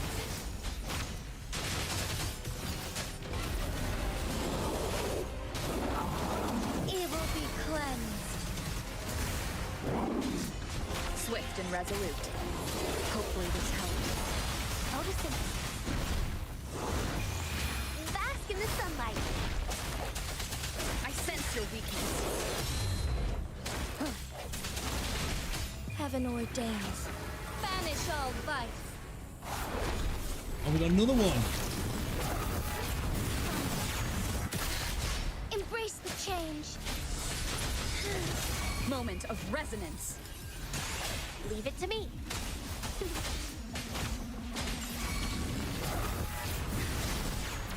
So be it. Swift and resolute. Take flight. Onwards. Watch out! Swift and resolute.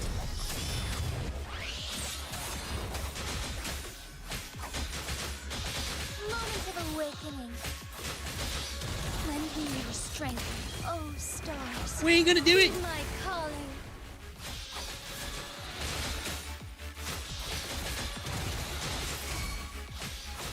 Swift and resolute. Why not?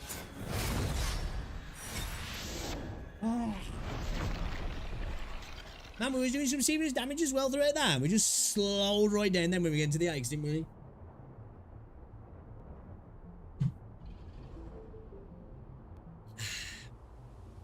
We're off it. We're off it. We're off it by what? 2k? I think next to 2k. I think it maybe we're bringing Yinlin, maybe. You know, or we just take Verena out altogether because we're not necessarily needing the heals. You know what I mean? I'm thinking maybe we go with like the sub DPS as well. Should we try it? Let's fucking try it. Onwards. Let's try it. We say we don't need it now, yeah, but then we'll see, man, we're only like what? 1300 off what we need, boys. 1300 off what we need. Then we're 100 there. Yeah. Come on. All right, let's try again. Let's try out removing Verena, and let's bring in your girl. Let's try it.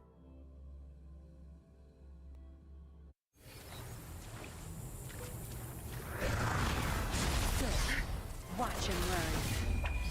Time to wrap it up. Sounds come forth. The hour is upon us.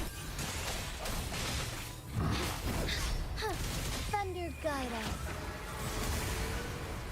Embrace the change. Negligence on my part.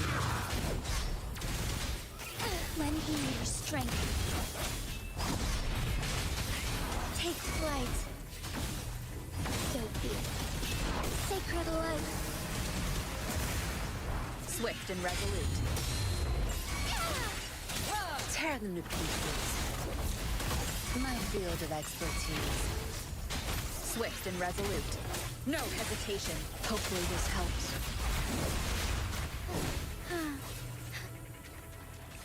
Where we at? Where we at? Nothing. Zap string. It's our curtain call. Fine harmony. Heaven ordains. Banish all vice. Oh, that was cool.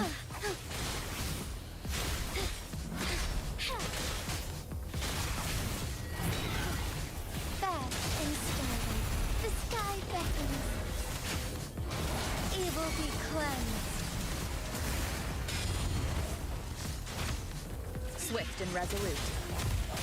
Moment of resonance. Yeah, this ain't gonna go well. Tear them to pieces. You sniped on them Verena buffs is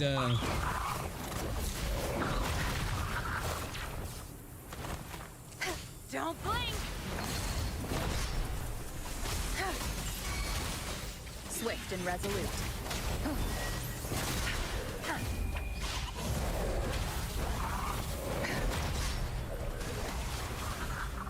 Embrace the change.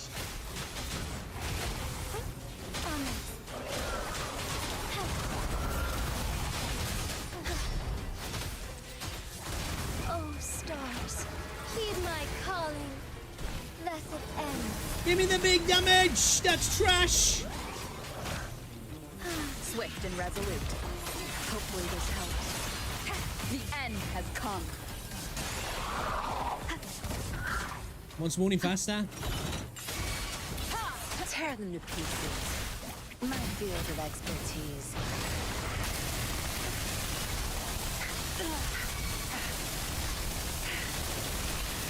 That's game. It's our curtain call. Swift and resolute. The hour is upon us. Onward.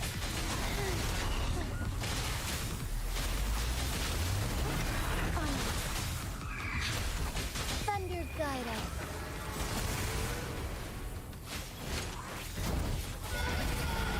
Shine forevermore. Swift and resolute. Strike from the shadows. Oh, it's slipping, bro. Together we fight. Oh, it's slipping, bro. What Fluorescent shadows. the fuck is he? Sacred light. He was moving too quick for then. Oh, let's go, 100k. Moment of resonance.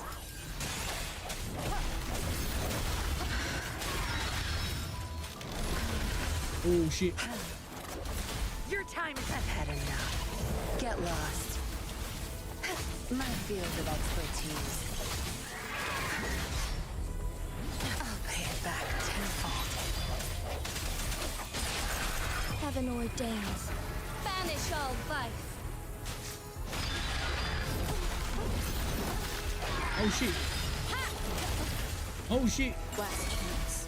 There's too many hits there, man. What the fuck? Swift and resolute. Strike is one.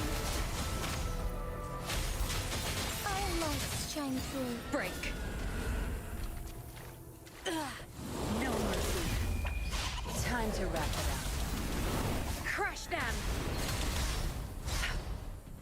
You won't cast me down.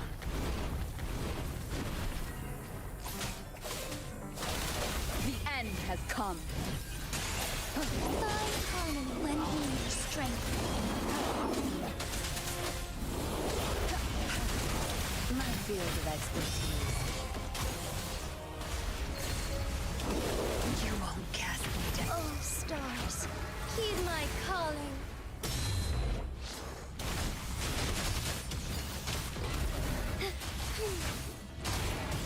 Evil be cleansed. 98k, let's go. Tear them to pieces. I've had enough. Get lost. Don't blink! My field of expertise.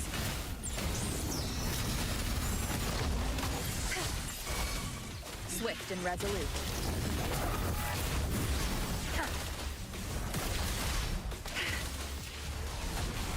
Moment of resonance. Strike is one. Heaven ordains. Banish all vice. Fast and starlight. Sacred light. Swift and resolute.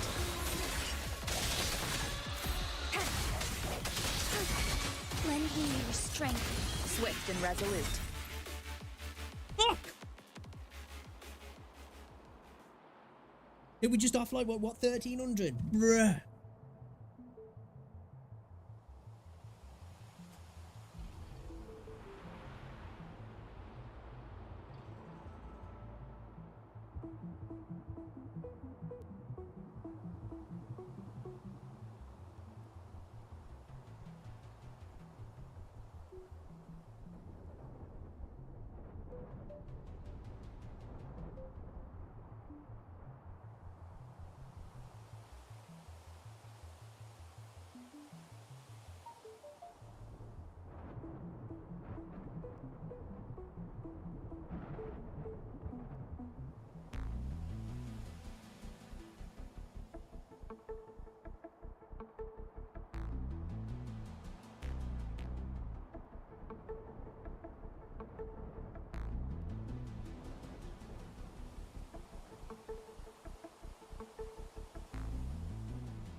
Although, we're like 1,200 points off what we need, what we want. Silver Lining, 100k plus damage with Jinsa. Nice. And that's the first time we broke 100k, actually.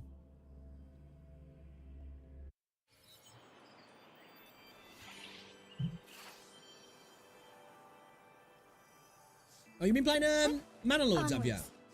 Jeez. That was supposed to be good, yeah.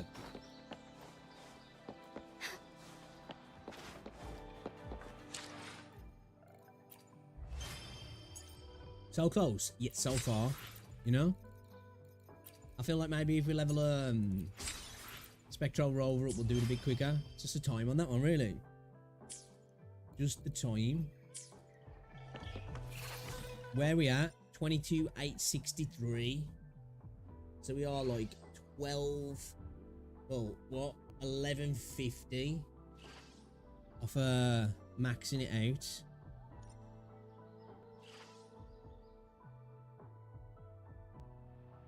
Needs more content and work with the way that the game works. It probably won't make any sort of MP.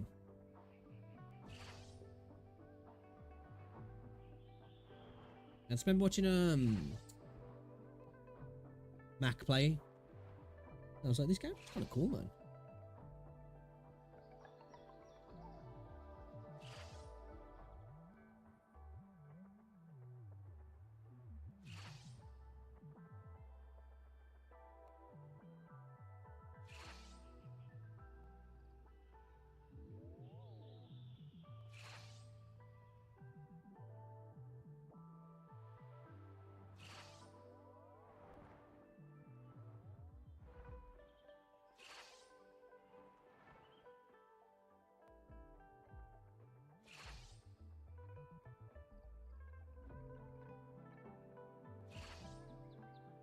Right, give me a second, actually. I'm back in a moment. Be like a really slow game and see if what multiplayer would. You know what? Never played Civ. Never played. I think I've got Civ 5, I think. Never played Civ, man.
Right, lads. Let's go for a shit.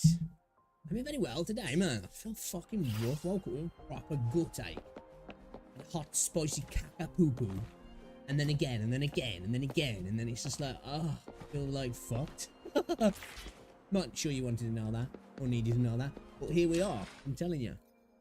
I'm telling you. Alright, I want to check a video out. I want to check a video out.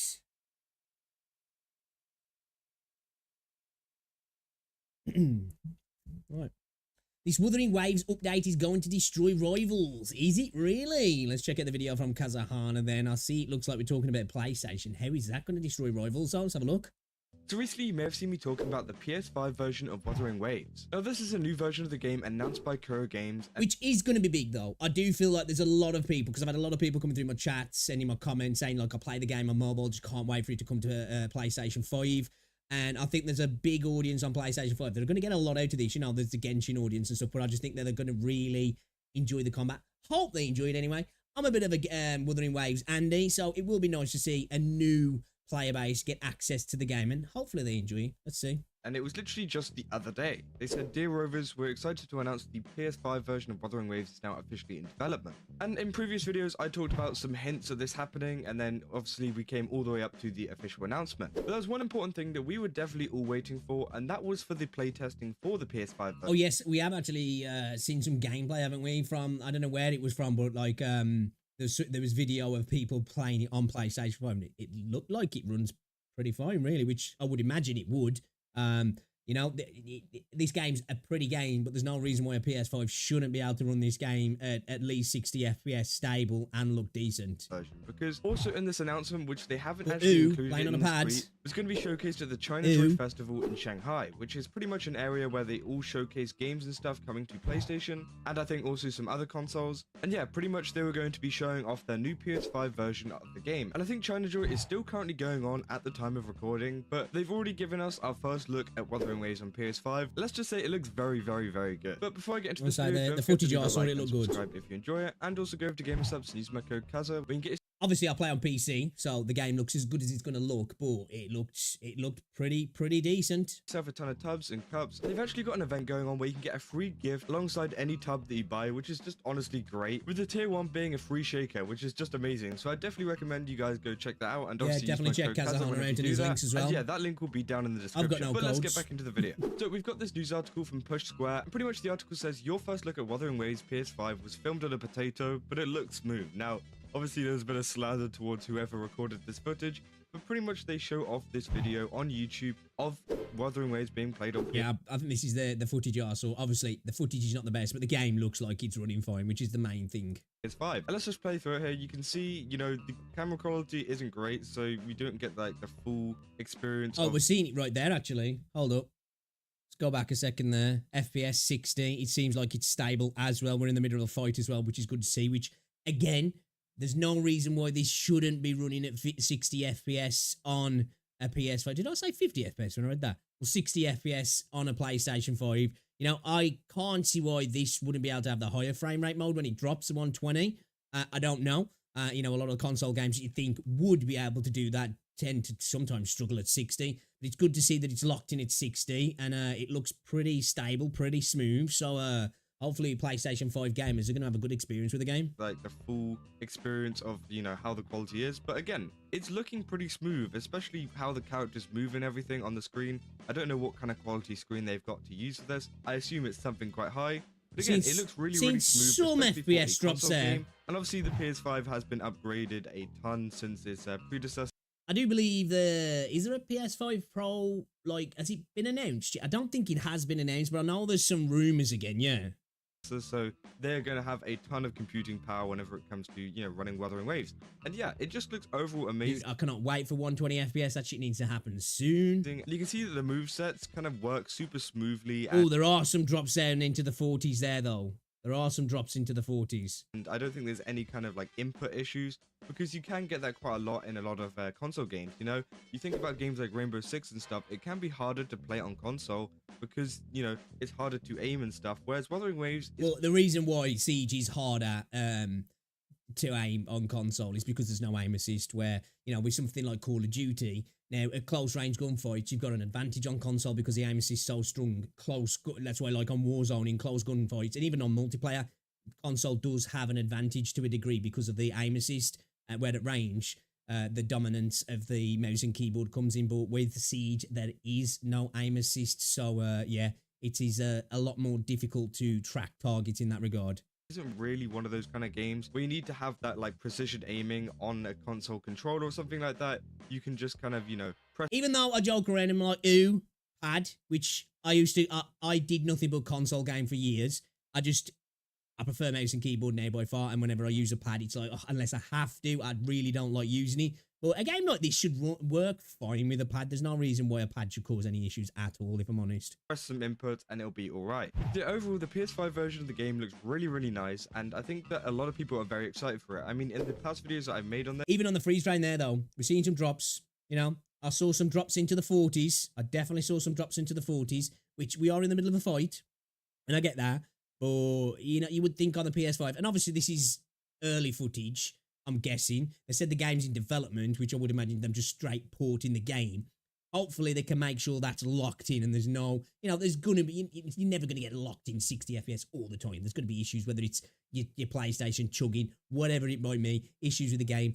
But they need to make sure that's consistent 60, in my opinion, because I just think in 2024, games shouldn't be running at anything less than 60 FPS, in my opinion. Seeing games still coming out at 30 FPS on console, it's painful, man. Even though I don't play, it's painful. There's tons of people saying they're super excited for it to come over to PS5, and Yeah, also I've seen a lot they're of people hoping saying that that. it will come over to other consoles, which I said probably won't happen. Seeing Yeah, it seems like when it comes to the gacha space, Xbox completely get parred. It just doesn't happen. Now, I don't know if it's the America-China situation or what, or Microsoft just don't have the best relationships with these particular companies, whether it's something to do with Tencent or I don't know. I would be curious to see why though. But yeah, PlayStation seems to be getting all these games and Xbox is just like, nope, don't get them. Xbox kind of stay away from gacha games, and Nintendo also stay away from Chinese-made games. But who knows, maybe we'll see something in the future. And we still haven't had any news on the PS4 version either. So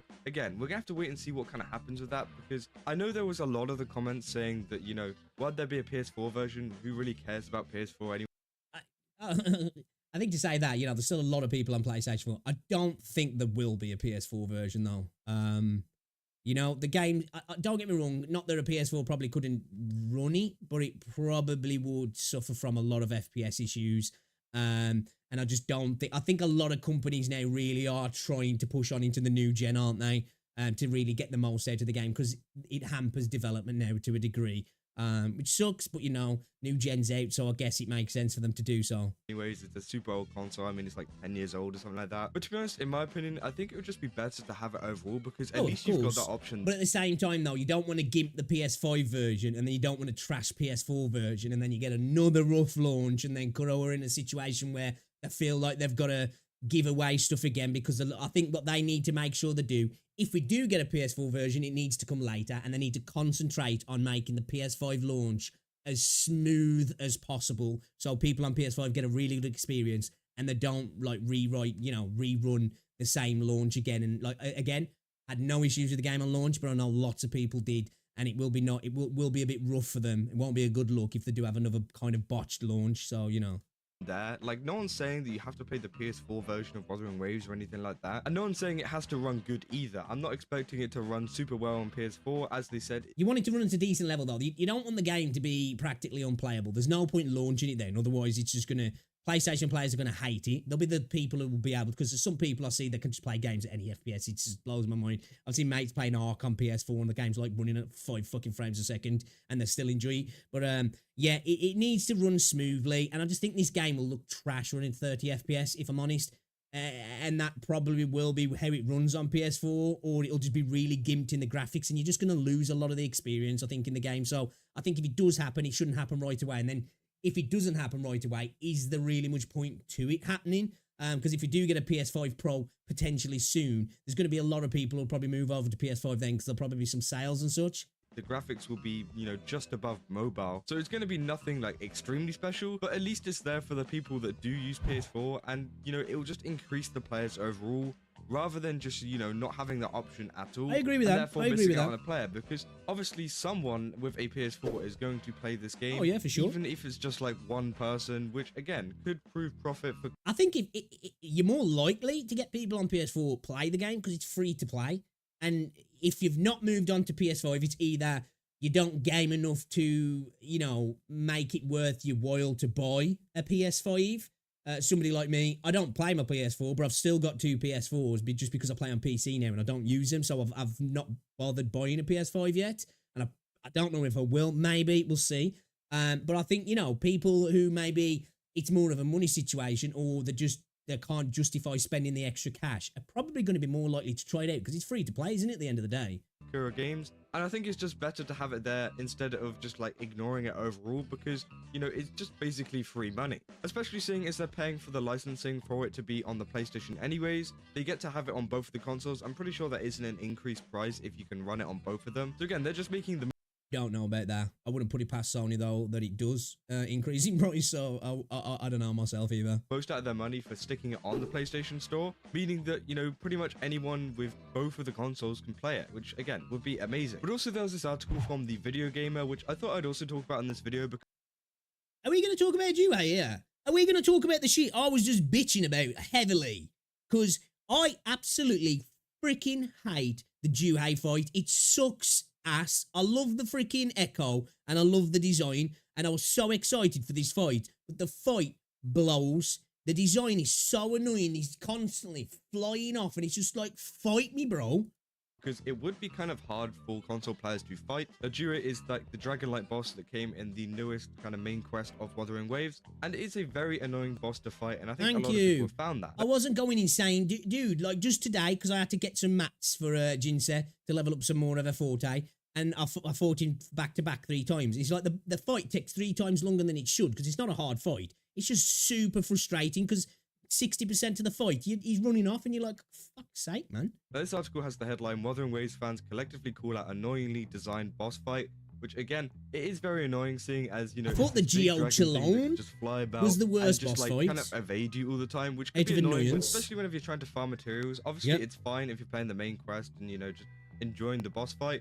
But whenever you're just like solely trying to fight it so you can get the materials out of it, you want it to be done as quickly as possible. Absolute it's kind of annoying whenever you've got this whole thing that like evades you all the time. And there's it can, or kind of. It is incredibly annoying. And dude, what freaking ping is he on there? 200 plus. This fight is trash.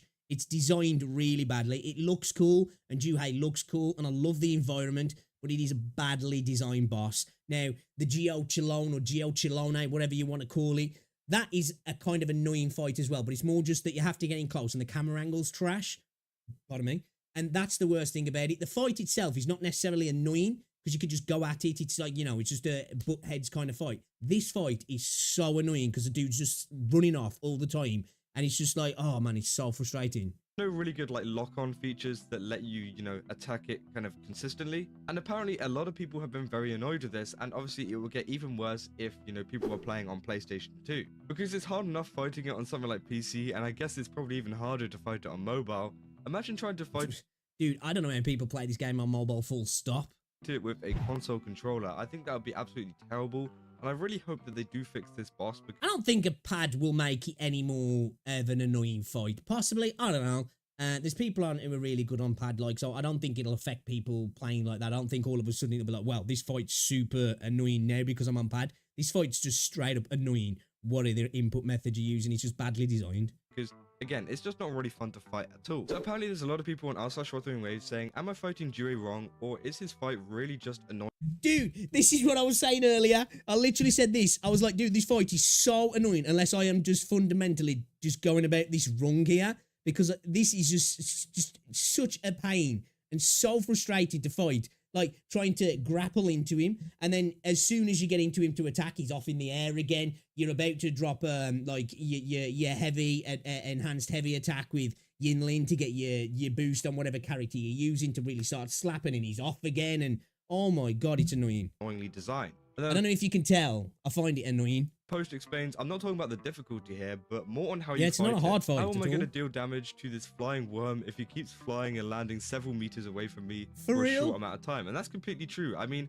I've been farming a lot of Jure stuff recently, especially for Changli, and it's just been really, really annoying just to even get a hit on him so that I can actually, you know, get the rewards from him. It's really annoying and it takes forever to do. Now, no one's saying that the boss is hard or anything. I think it's just mainly how it's designed and how it overall moves. It's because not a hard fight yeah, at all. again, you can't consistently get hits on it, which It's is just annoying. incredibly annoying. Now, also, there were a few people in the comments, you know, giving their kind of opinions and also giving some strategies to take it down, saying stuff like, don't press any direction when the fight starts and switch to a different character. It instantly teleports. That definitely does help, you know, but there's plenty of times when the dude's just the range is too much. He lands like a mile a freaking way from you. And when he's constantly up in the air, of course, there are going to be strategies that are going to make it a little bit, well, not even less frustrating, but not so evident of how annoying it is. But this is just a badly designed boss, in my opinion. You to him. I've had it happen too during the middle of a battle when quick switching with a Kalcharo team. After that, as he said, watch for the grapple. Grapple, use your heavy aerial attack. Once on the ground, get ready to dodge twice from his tail whip. Again, I don't think it should really be like this at all. I think it should be a much more... Well, it's fair to have strategies in a boss to be more efficient, to efficiently beat it, to do more DPS, to counter stuff. But I agree, there shouldn't be a strategy to make the fight less annoying. Because again, this is not a difficult fight at all. It just takes like 3 times as long as what it should do because you're spending most of your time chasing him. And even with the quick switching and trying to grapple as well, the time it takes you to close the distance with the grapple, by the time you get there, hit a heavy, he's off again. You know, and he'll literally dodge your heavy sometimes because you'll go down and he's taking off and you don't get the damage. It's like, sweet, great. I guess I'll just wait here then. Straightforward boss fight. I don't mind it having like complicated mechanics that you can dodge and parry, but I think it just evading you constantly can get very annoying. It just kind of drags out the overall fight time, which again, I don't think anybody really likes unless it's for a main story. And a lot of people are saying it kind of reminds them of the Weenet from Genshin, which again is very, very true. The Weenet was such an annoying boss to fight in Genshin, especially with its high health as well. It just took forever to kill. And with everything like the timer and the Spiral Abyss, it just got super annoying. So I really hope we don't see Jure in the Tower of Adversity anytime soon. I don't actually know if he's already in it. I haven't really touched the Tower of Adversity recently. But again, if they do add him to it, it's going to get very annoying for a... It might not be so annoying in the... I don't know how it... Because I haven't actually seen if he is or not. But if it spawns in the normal area, it shouldn't be too bad. Hopefully, because the area is a smaller area. So maybe it'll be a lot more aggressive and less passive and pulling back. But if he does, that's going to be super annoying. For a lot of players that are trying to take I think him he out quickly to fundamentally needs a redesign. Beat the timer that's literally on the screen and part of this game mode with a dragon that is constantly evading them and just doesn't want to take damage. So again, it's going to get very annoying if that happens, and I hope that Wuthering Waves do make some kind of fix here. Maybe, you know, that's just making the dragon stick around. And I'm totally cool with an enemy trying to evade you if it's, you know, being quick and trying to dodge, but actually literally running off. That's annoying because you're spending a lot of the fight just trying to chase him, which you don't want to be doing, do you? For longer, or teleporting less around the map and just moving in the air less. But just overall, I think Just the needs to be footage more from the aggressive Challenge and Festival is attack amazing. orientated. I can't wait to see more of it and see it actually, you know, roll out on the PS5 because it really does look good. And I think there's just a certain thing about the PS5 where they just like make it look better. I don't know what it is. I think it might be something to do with the hardware. It just looks so much smoother than even just like a PC. So I'm super excited. I don't know about that. I don't ever really play this game with an FPS counter on, but I don't know about that. I am on a 4090 and a 13900K, so, but when 120 FPS comes, and if the game's optimized right, the game should run way better than it does on a PS5. So I don't know about that, especially considering this is the only footage we've seen. So to say it looks better, we could just see that the game runs smooth. We can't actually see the visual fidelity, which I would imagine that it's on par with max settings on PC. Well, it should be. Yeah, I think that's a bit of a stretch. Excited to see a lot of people playing that, and also the people that are coming over to the game just from having a PS5, which is great. And yeah, I also hope that they do fix the Jure stuff, because a lot of these people coming over to PS5 might not be able to fight the Jure boss as easy as maybe a lot of us people on PC. So yeah, hopefully that changes in the future. Let me know down in the comments what you guys think. Do you think the PS5 version of Wuthering Waves looks good? And also, do you think the Jure is annoying, or do you think it's actually fine and that you haven't had any issues with it? Trash. Because, again, it could just be me and a lot of these people in the it's subreddit trash. agree with this statement saying that Jure is a, you know, If you like it, you're wrong. It's trash. annoying boss to fight, and that everyone else is actually okay with it. But again, I really don't think that's the case. But yeah, just let me know. Yeah, that's about all I got for this video. If you did enjoy it, then don't forget to leave a like and subscribe. And as I said, go over to GamerSubs, use my code Kaza. They've got a cool, like, early Christmas event thing going on. Even though it's the end of July, it's kind of cool. They're giving away a ton of free stuff, and they just, like... I didn't even realize that when I was listening to it the first time. This is a Christmas came early. Okay, it did come early. What the hell? want an excuse to give away a ton of free stuff. So definitely recommend going to check them out, and yeah, obviously use my code because you can get yourself 10% off. Yeah, that's about all I got for this video, and I will see you in I don't have a code. So, see ya. Oh yeah, good video. Definitely not the update that's going to destroy Rivals though, because I don't understand what that's got to do with anything. But it's a good title. It's clickable. But yeah, good to see it coming to PS5. It's only going to be a good thing, you know, more players to play the game. I think there's a lot of people on console screaming out to play this game. I know there's people who come into my comments and come into my chat saying they're playing on mobile. They do want to play it on PlayStation and play it properly, because I don't know how people play on a freaking phone. And some of the people that have come into my comments as well have been like, yeah, the game is kind of hard to play on a mobile. I'm sure there's people out there that disagree because they are full-on mobile players, and I understand that. There's some people, I've seen people playing shooters on mobile, and I'm just like blown away by how skillful they are. But yeah, I just can't do it. It's a horrible way to play video games personally. So I think it's all good for another system for people to play the game, and I think people on PlayStation 5, the community, the type of people that typically the games that you can get over there, I think there'll be a lot of people who'll be able to enjoy it, and you know, it just makes the game bigger and better, I guess. So that's a good thing. But yeah, the Wuthering Waves update is going to destroy Rivals. Not really. Not even kind of an update. And Juhei sucks as a boss fight as well. Fix that, Kuro. I'd definitely like to see that fixed because it's absolutely trash. But yeah, you should definitely check out Kazahana, guys. It sucks, the fight does. Absolutely blows. It's so freaking bad. What's going on, Natalia? Welcome to the stream. I'm assisted for pussies. Oh, yeah, as well. We need to get 1,300 more, 1,200, no, 1,150 more points to get the max points on that simulacra.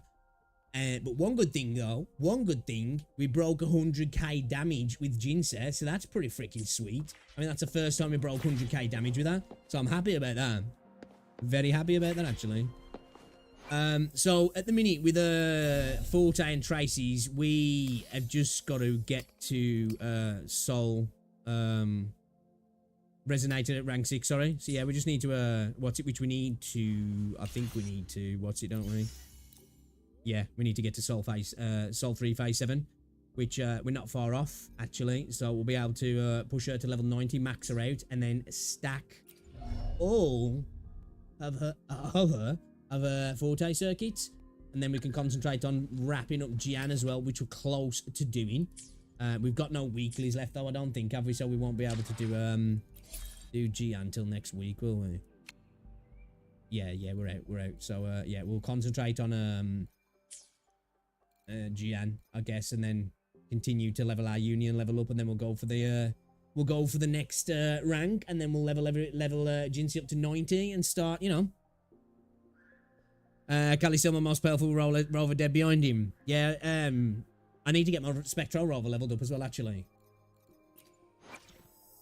Because she's quite good. I'm really starting to like the Spectral rover. Or rover in general, actually. And the Forte is a low, man.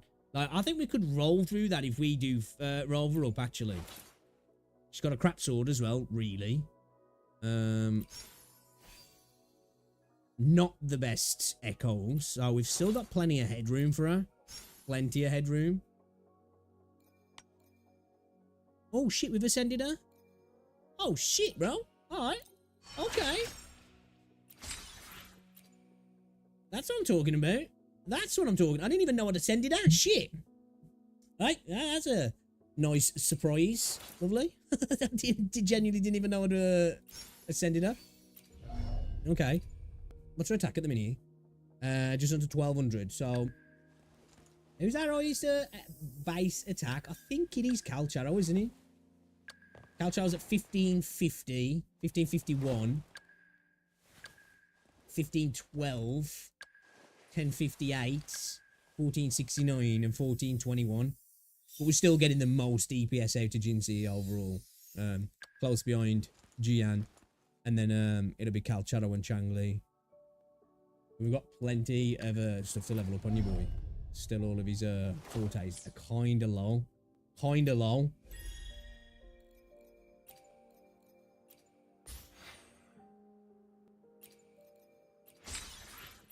Let's have a go at doing. I think should we try do it with Rover?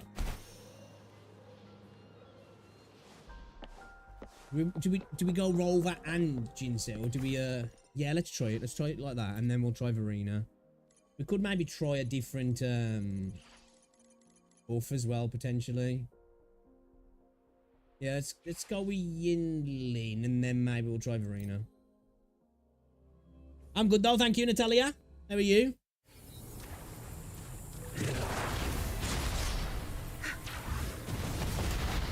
I've had enough. Get lost. You'll pay for this. The hour is upon us. Hopefully this helps. Embrace the chip heaven ordains. Banish all vice. Bask in starlight.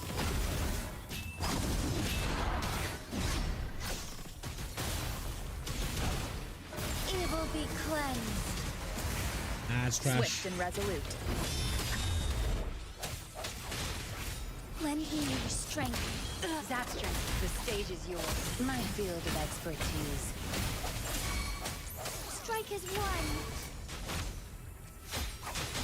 Fluorescent shadows. Yeah, we're not doing The this. sky beckons. We're not doing this. We're miles off it. Miles off it. Cleave it.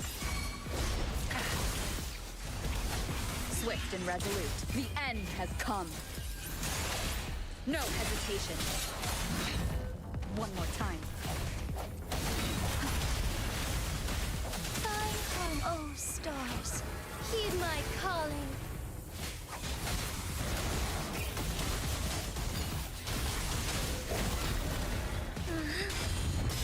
Let it end. Oh man, we're probably nowhere near the DPS that we need to be running at 31k. You're kidding me, bro. Tear them to pieces. My field of expertise. Onwards. Embrace the change. Onwards. Good. Zap strength. It's our curtain call. Strike from this moment of resonance. Bask in starlight. Take flight.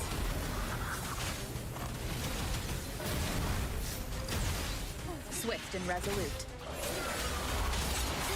Thunder guide us. Miles off it, boys. You're miles off it.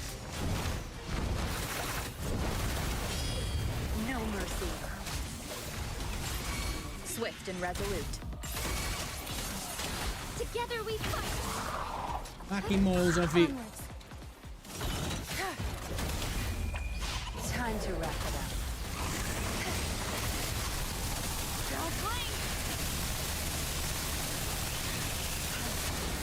My field of expertise. Sophia. Ha! Ha!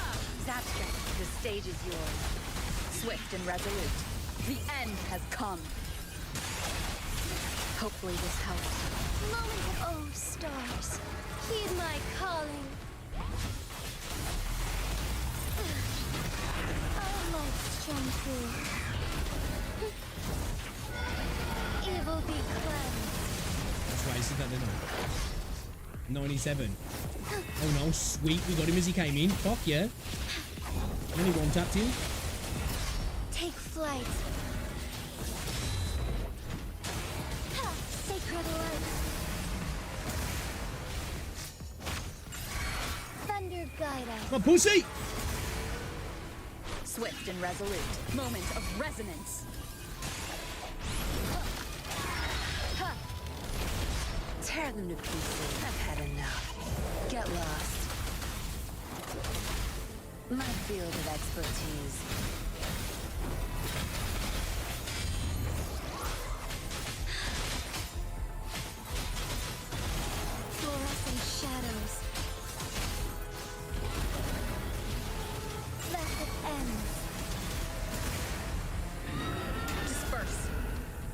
No mercy. Zap string.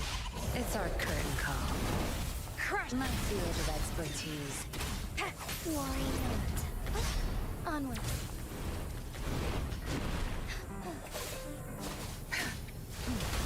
Now you'll behave. The hour is upon us. Hopefully this helps. Heaven ordains. Banish all vice.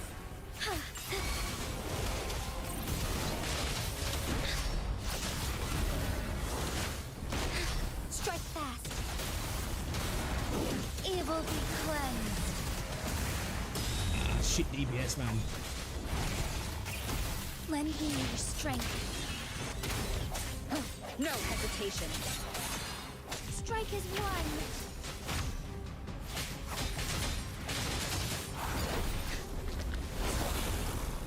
Good. I've had enough. Oh, fuck, I went too Get early. lost. My field of expertise. The end has come. Oh, stars, heed my calling. Lend me your strength.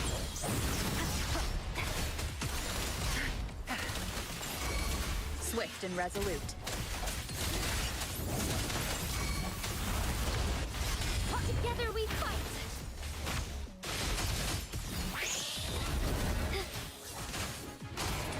Let it end. Swift and resolute. The hour is upon us. Lend me your strength. Swift and resolute.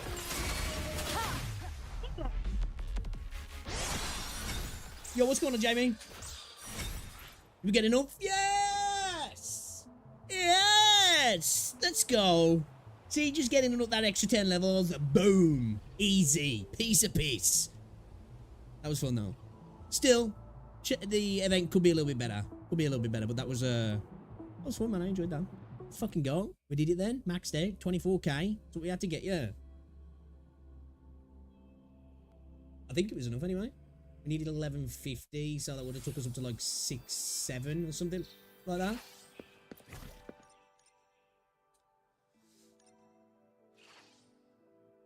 Mountain Dew Badger Blast. Why is that sold in the UK now? Roasting. Yeah, man, it's warm, innit? Hey! Reached 24,000 points in total. Maxed out. 100% completed. Let's fucking go. Event could have been better. But, you know, it was a fun little event. Like, this is what I say. We need more of this, but this sort of stuff doesn't... This sort of shit should be resetting regularly, you know what I mean? And there should be more of this sort of stuff in the short term. Do you know what we haven't done, though? What we haven't done, boys, is we haven't checked out this Lolo campaign, because only 9 days left on this, so let's do it, man. Majid, the head of operations at Lolo Logistics in Jinzhou, is seeking assistance for his new business venture. Swing by if you're interested. All right, let's go. It's got a time limit on it, so we might as well do this first, and aren't we? Let's quickly just shoot over here, just get ourselves healed if we need to heal. Baja Blast. Oh. Onwards. TP over here.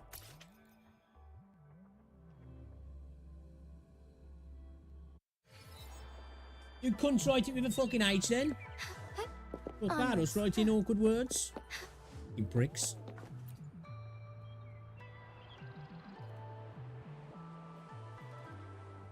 I see this is a graph curve that Lolo Logistics has spent enough bandwidth on, has not spent enough bandwidth on a market approach. That's that. Let me think. I mean, let me streamline this for better comprehension. Whisper, I heard you were looking for an assistant. Man, dude, that's not a good thing for Rover to walk up to you and just whisper in your ear. I heard you need an assistant. You're going to be like, fucking hell, man. You know? Dude's going to think it's his birthday, Christmas, everything all wrapped up in one. Whisper, yes, we are. Thank you for dropping by. Please wait a moment. I'm sorry. The manager takes a deep breath. He's going to shoot his shot. A cutting-edge market approach entails a laser-focused allocation of resources by propelling our users to the brink of the event horizon through unparalleled differentiation. We are poised to revolutionize the industry landscape. By moving ahead, this initiative will enhance user knowledge and align them with the Lolo's business optimizing value delivery synergies. Yes, I am Magi, staff number 2404150. I have worked at the Jinzhou Lolo Logistics Station for 3 years. Next to Maggie, an expensive-looking magazine titled How to Talk Like a Real Business Elite catches your attention. The magazine seems full of abstruse terms and buzzwords such as LOD, road mapping, closing the loop, product matrix, and more. Yes, you mean I can participate in the incubator project now? Great, I'll submit my pitch in 7 days. Thank you. Maggie hangs up the call. Hooray! They let me participate. Oh, I almost forgot to introduce myself. I'm the new manager of the Lolo Logistics Station. Maggie, by the way. I also go by Maggie. Sounds pretty cool and international, right? Sorry about that, bro. That was me doing the entrance interview for Lolo Entrepreneur Incubator Project. Phew, thought I was getting rejected again. Technically, Cali, but lots of places in Cali have Mexican names. It's named after a Mexican name.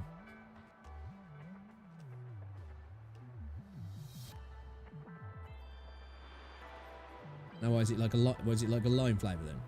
About the Lolo Entrepreneur Incubator Project. Make the best of everything and everyone is one of Lolo's corporate values. At Lolo Logistics, our team members are empowered to take initiative and bring forth innovative business ventures through Lolo Entrepreneur Incubator. Yeah, I'm bored now. Okay, what have I got to do? Ask Magic. Oh, fucking hell, don't talk to him again. I worked all last night to launch our first applet, Lolo Hitman. This app helps protect people from the exiles. Is this legal? Let me explain. I know not all exiles are bad guys. Lolo Hitman helps protect people from the exiles while traveling alone. That sounds nice. Ding, you have a new Hitman order. Please go beat up the bad guy in time. An order has been placed. Let me see the details. I was robbed by a... Oh, so we're turning basically a killer for hire. Okay, I'm down. I was robbed by a group of exiles in Wooming Bay, and they threatened to destroy all my stuff if I dared to call the patrollers. Please help me. Don, Pixie, do you want to be an ally of justice? I will make them pay. Right, where are we going now? Onwards. Kind of far away. Where is he? He's down here.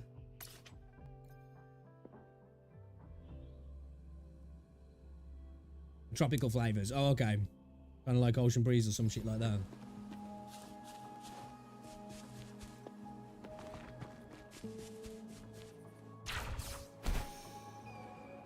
Dude, we need fucking new skins in this game. And we need new, what's he? Rider skins. I like strength food. Zap string. It's our curtain call. Listen up. Strike is one.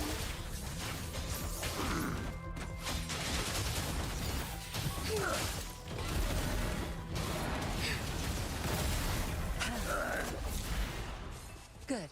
There's Chat no with time to Maggie waste. about today's pilot business. We're going back to town. Ocean Armpit. Let's have what the fuck's Ocean Breeze.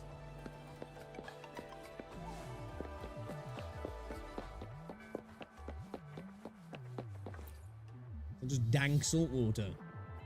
A 5-star review. Look, the boy just posted a review. Oh, the looks so cool. Lolo Hitman will be my go-to app when I run into the exiles again. A good start. Let's see the next order. Yeah, right. We don't need to see all this, do we?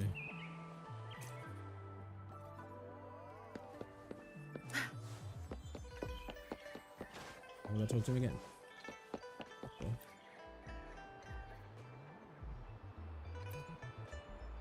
Well, I'm doing repairing. We're gonna do a little quest, a little puzzle.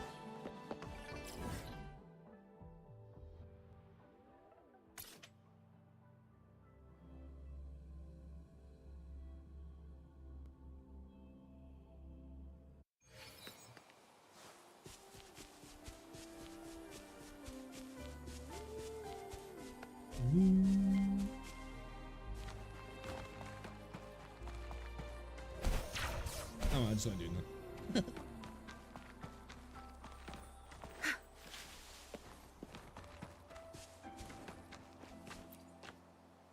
No way we're reaching that. We're gonna be like looking punchy.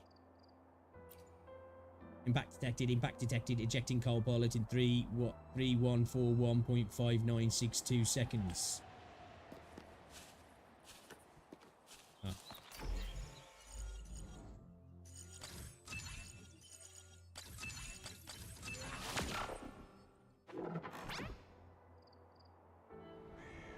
Repaired, the courier truck shakily. The courier truck shakily makes its way to port.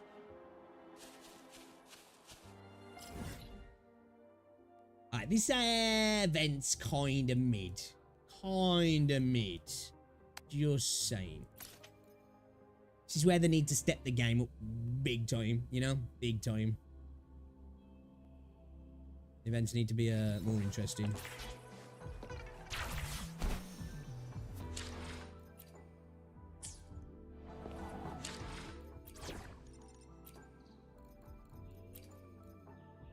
Time to start a new game.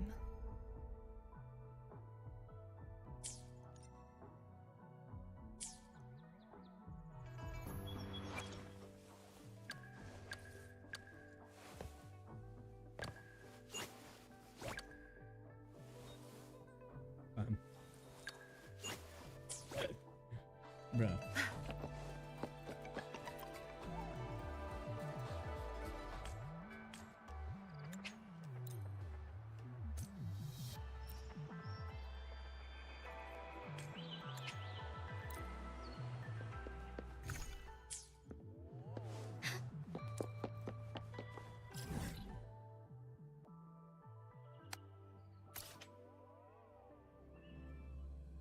Vitachi smells like strawberries and mild desperation. Yeah, I've only ever tried the standard Mountain Dew. It's alright. I'm not the biggest Mountain Dew fan. I'm not gonna lie. Oh, fuck, bro.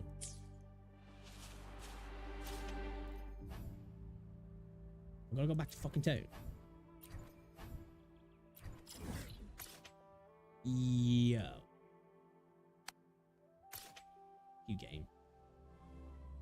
These simulacra's done though. Happy with that. Wasn't hard, like, you know, but happy that it's done. Oh, I've got a lurgy today, I have. Hey, onwards. Woke up with the shits. Hot spicy caca-poo-poo time. Like 3 shits Great before I went food, out. great value. Come take a... Welcome. We've got a variety of produce here. Produce? Produce? What is it we needed? Flour, yeah. What was the other one? Thank you for shopping at Maha's. Your order is ready. Is it the clear suit? No, it was just cooking on there. Thank you for shopping at Maha's. I could Your make more order is food. I ready. don't know this shit. What's this? Premium incense oil.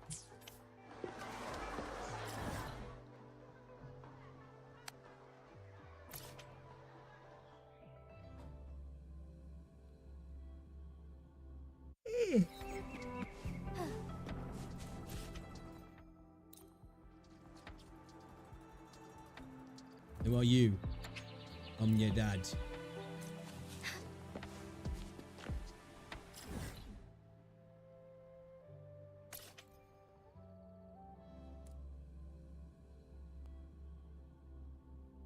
I get they're trying to be a little bit different with this one, but it's kind of boring.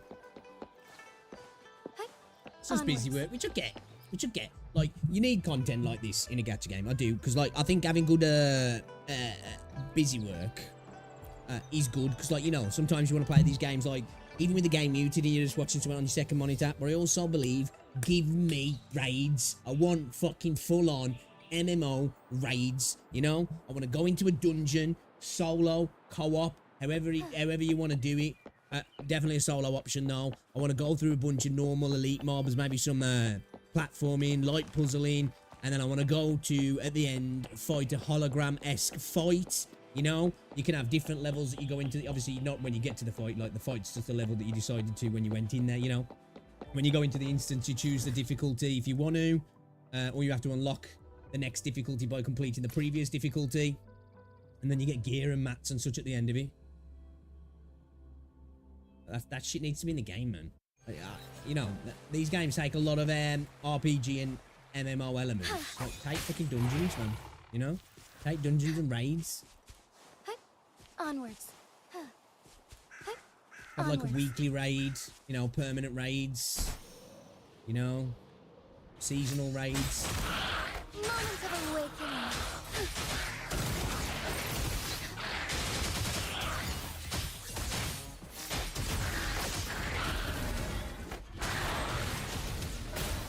You see what I did there, bro? After dispersing the group of Who Chiefs, you and Meiji bring... Yep. Somewhat frightened. Missed it.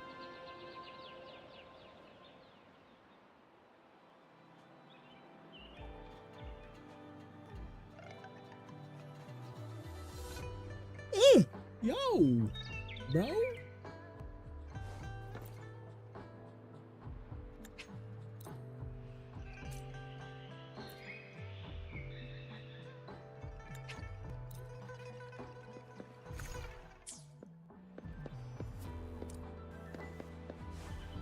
I'm the cat named Wanke.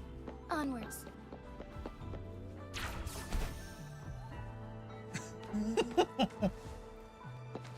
Okay.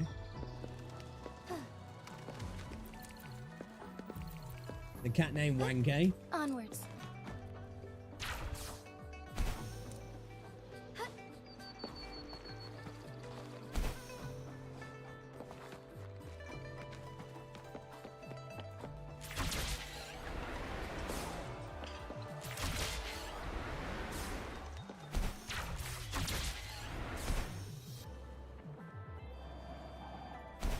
No.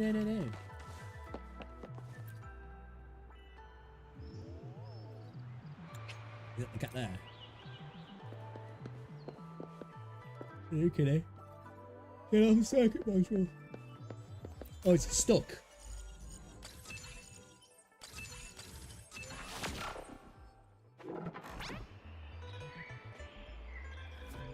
You and join forces to save 1K, prompting cheers from the crowd after thank you. Yeah, you fucking...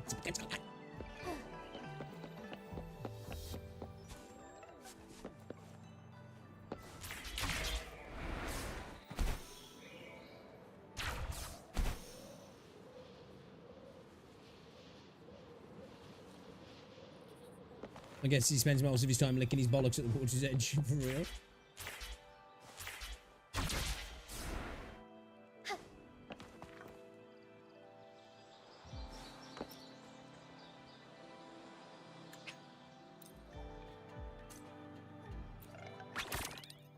Oh, redeem Lolo stamps.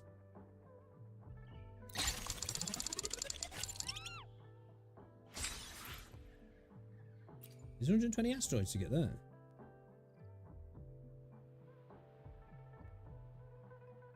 Like, could I have been doing this every day?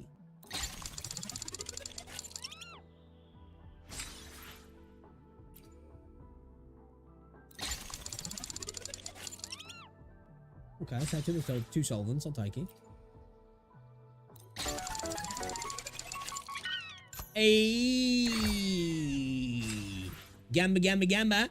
Ooh, dopamine hits. Monkey in my brains, slamming the tambourines.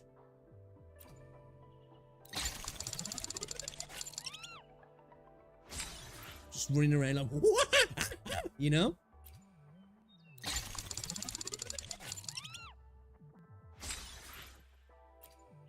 How many have I got?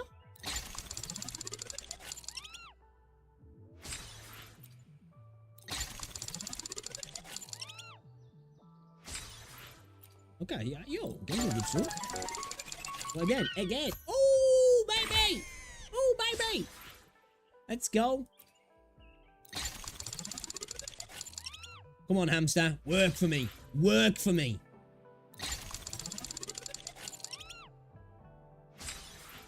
Do I see some loose, what's it tied there?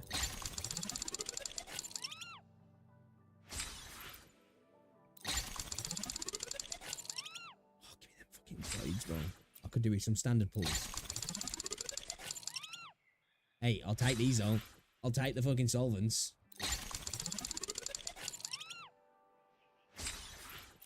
That ain't bad. We've got like what? Is it 260?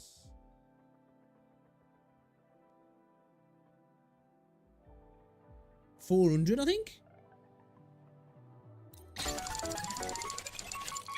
Ooh, let's go. Let's go. Yeah, dude, man. That's why early game I was stacking shell credits whenever I could. Whenever I could. Oh, look, he's tired. So what's this here then? Oh, this is a voucher used to redeem them. Well, I've got 4 of them. And how much does it cost to pop? So I've got to wait 11 hours. Okay.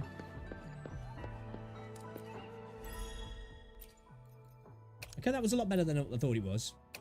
I like the ending to it. Free sheet, you know.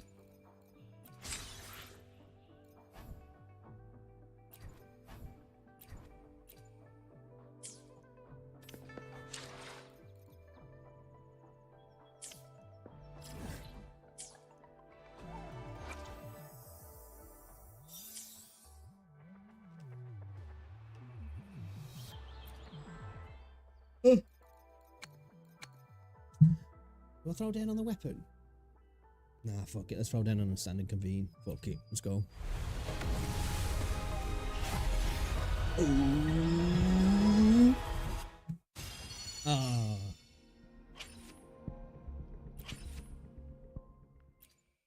Come on, baby. Come on, baby. Come on, baby.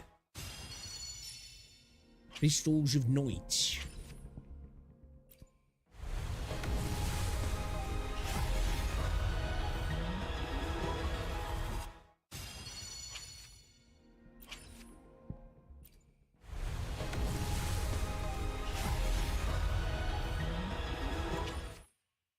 Trash! Trash!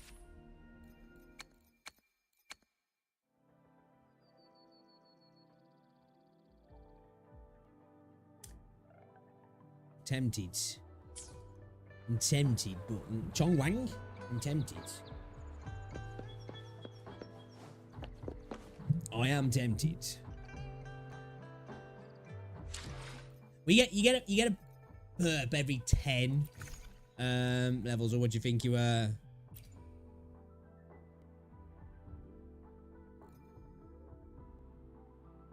You don't get a good 4-star after getting one if you don't wait a little bit. What are you saying?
Terrible, I guess.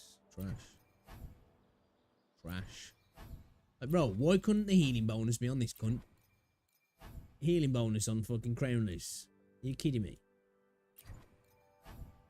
That's not too bad. Trash again, really? Not too bad, I guess.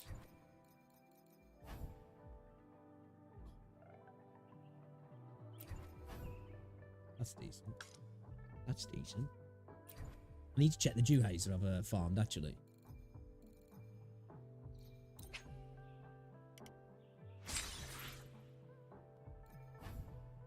Spectral damage on a fucking fusion. Great. Fusion on a heal. Fuck off. Glacial. Oh, that's not the worst, actually. Might be useful on,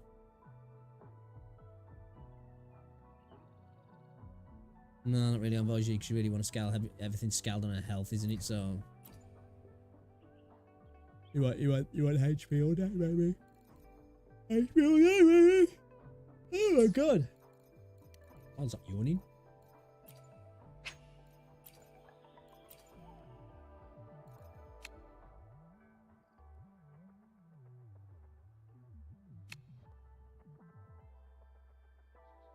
No, be good. Be good. Be good.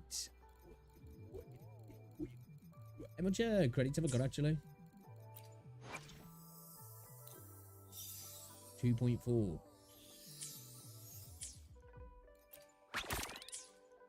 What would that give me?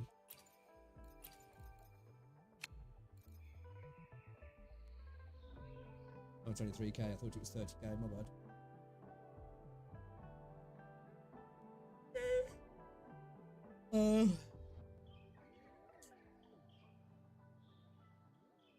What? We'll get what? Times 10.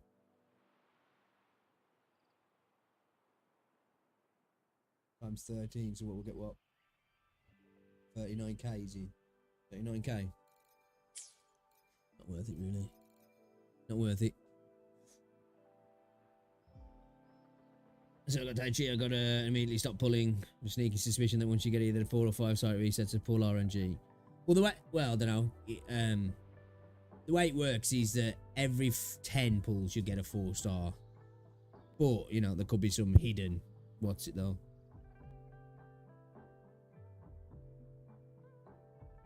Is you crazy around with 200 methods on my shit account? I got to use Kralis in Somno on the man. He's more powerful than in the normal overworld. Oh yeah, dude, yeah. You start leveling him up, you could fucking go insane. Kralis is ridiculous. Speaking of, actually, we won't get into any of the quests today because it's 10 past 4 now.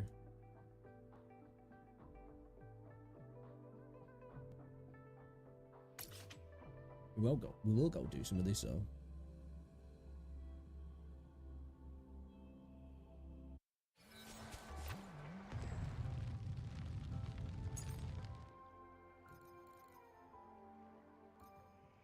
Use 5 different resonators. 3 different resonators. Use Genshin to clear difficulty of dreams of blaze darkness in months. Use Sanhua. Okay. Okay.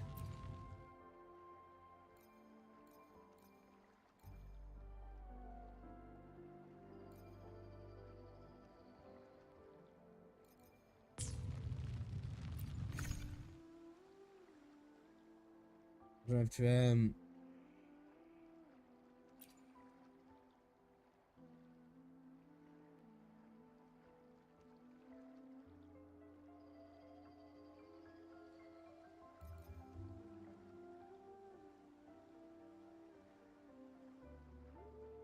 let's go with Jinsei. Try and go for the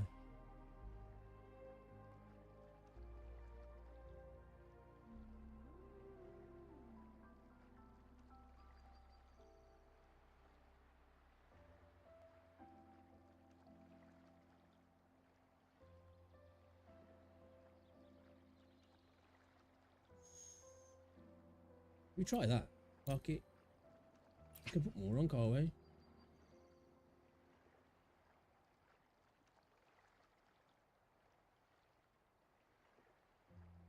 Yeah, we're gonna be ballsy. We're gonna be ballsy. We're gonna be ballsy. We're gonna get slapped. We've gotta go crown this.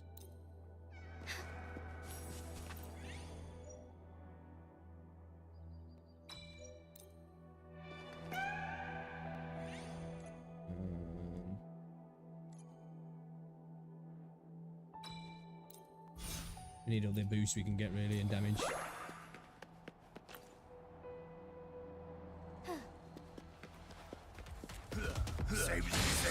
Lend me your strength.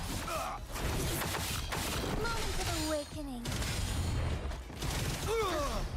Find harmony. Hour of hope. Our light shine through. Pussies!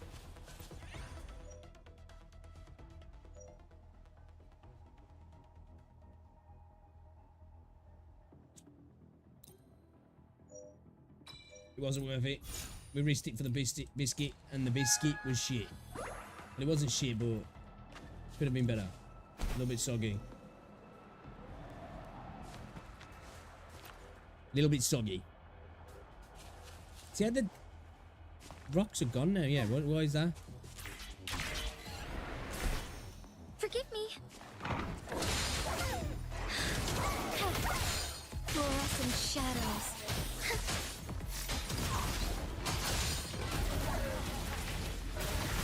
Let it end. Hear the thunder! Onward.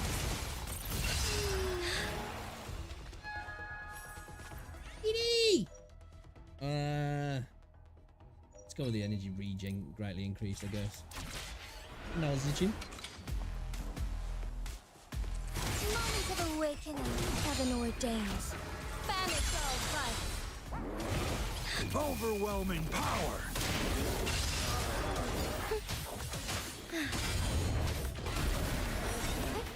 Onwards. Bitch ass. Liberation damage moderately increased. Resident skill damage moderately increased. Let's go with the skill damage. Fear struggle, baby. So we get like a 56-second millisecond ping here. So we're getting a higher ping in the sun now. Harmony. In the depths of the losing ground than Our lights shine through. Sacred light. in normal. Interesting. Interesting. Onwards. Yeah, let's go with that. Oh, it's not so applicable with it, is it?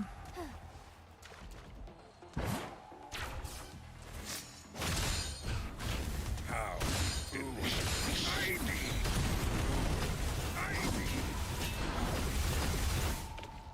Oh, calm down. Additional unlock the resonators. Ooh. Huge defense, obtain more dream fragments. Our defense is already reduced, so we don't want to go too crazy. We don't want to go too crazy. Onward. Strike fast.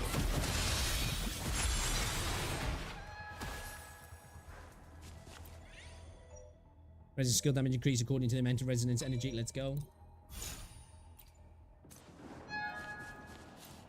Let's get that bad boy leveled up as much as we can. Oh, stars. Heed my calling. Nice trash. Resistance is futile! The sky beckons. On evil be cleansed. Ha! Fluorescent shadows. They do have more defense on, was it?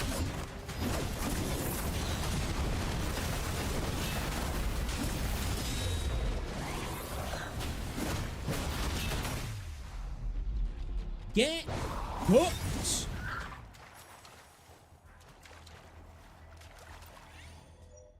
Cooldown of resonance skill and resonance liberation slightly reduced for each basic. Refresh.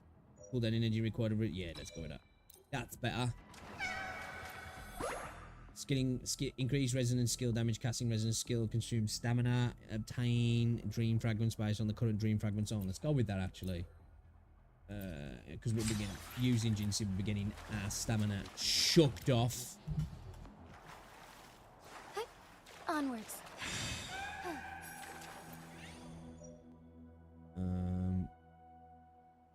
Summon dungeon for assistance. Can we get a better one? Let's go with Volto. What we got? 1447. Resonance liberation damage increased by 6%. Yeah. Basic attacks reduce cooldown of resonance skill, and yeah, and we get 2 lightning enemies as well. Let's go again, the 3 arrow.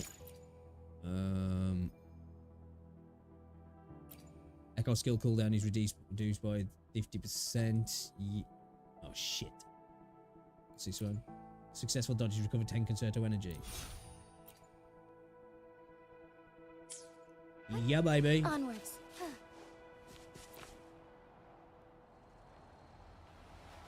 Yeah, for real, yeah, Yuan Wu.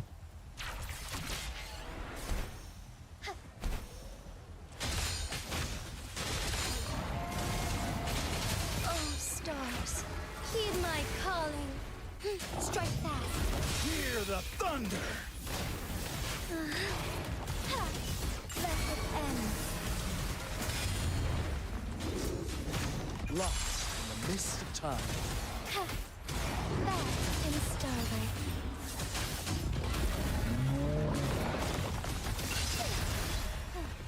Sacred light.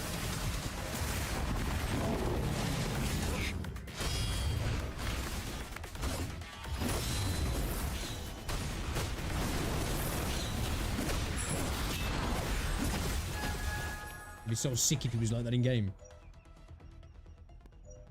Resonance energy, recover from intro skill, yeah.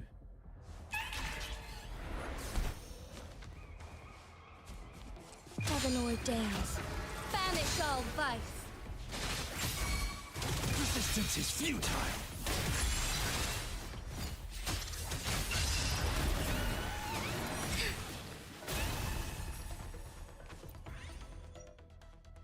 Crit rate increased after casting resonance skill. Yeah. Go on then. Go on then. Onward.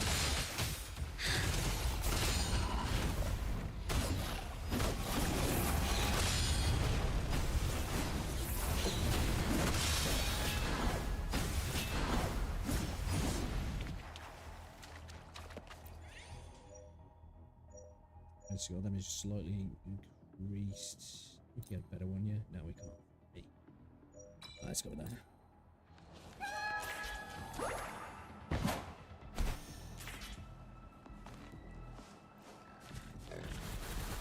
Right, dude. For real, man. Guide us. Like, they look kind of alright sometimes. It's just like, yeah, I don't want to look like one of those guys.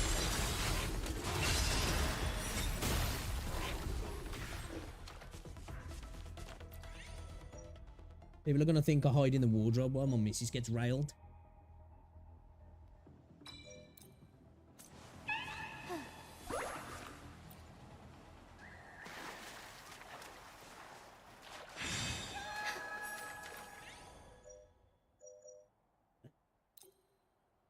Come on, bro!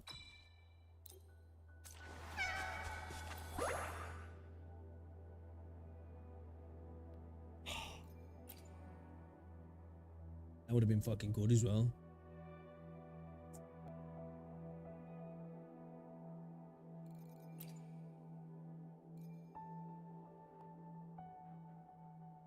Yes. No point spending the rest trying to see this. I don't think we'll get another one, will we though? No, I don't think we will.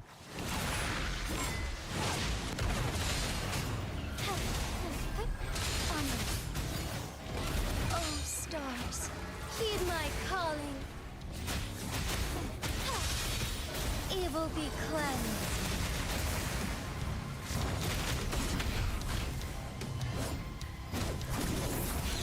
It was cool when you got two echoes fighting each other. It's kind of like fucking, you know, JoJo's Bizarre Adventure, like stands going at it, like. You know, just like a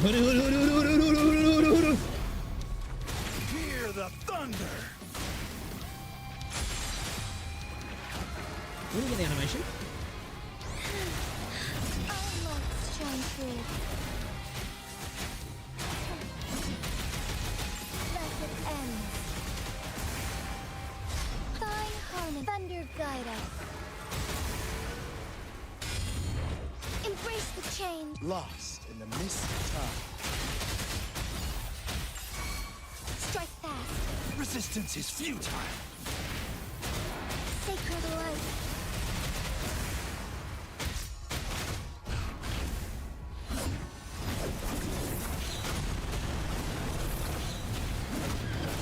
Fuck off your bike.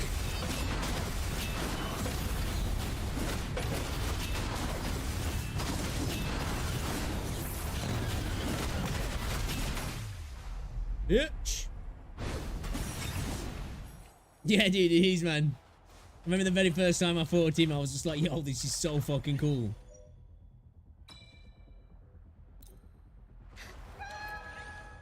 Long range gains, especially enhancing while in incarnation, crit damage and pulling effective basic attack force significantly increase. Successful dodges restore forte gauge and trigger lungs range significantly, increasing spectral damage bonus. Yeah. Yo. Let's go. I like Shenku. Thus it ends.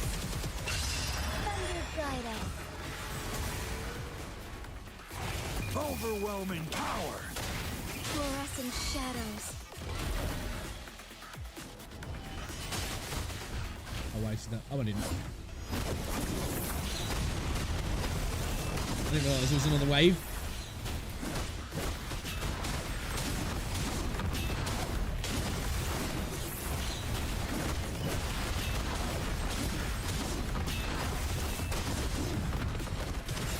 Oh, stars, heed my calling.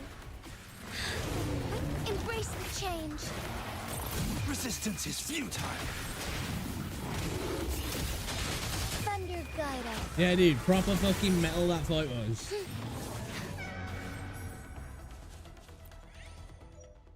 And skill damage slightly increased. Come on, give me a 2. Get out fucked. Onwards. Obviously, I think our score is our score draining faster as well. I can't remember now. That was one of the ones we set up.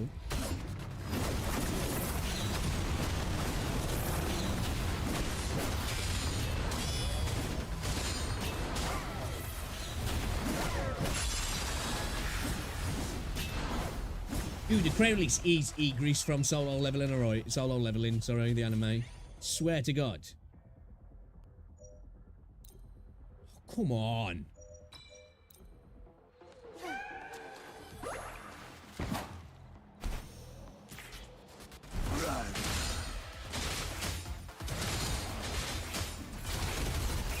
Oh, stars, heed my calling.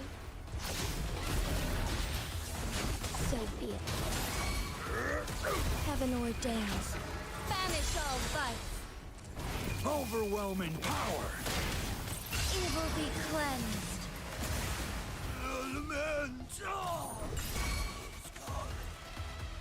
Increase resonance skill damage, casting resonance skill, consume stamina upon obtaining meta from mode. There is a chance of gaining an additional meta. Let's go.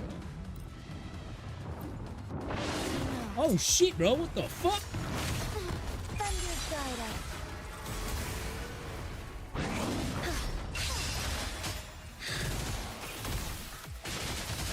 Take flight.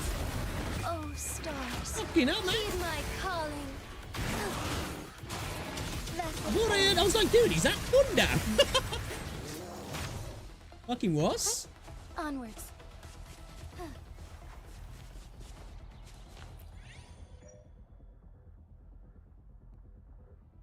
Come on, man. Oh, fuck off here. Damage taken slightly reduced. That'll help us, I guess, because we've got to increase damage, haven't we? We're taking. Just doesn't want to give me the last 2 fucking... Onwards. That's 2 electro. And no, there's no electro in here either.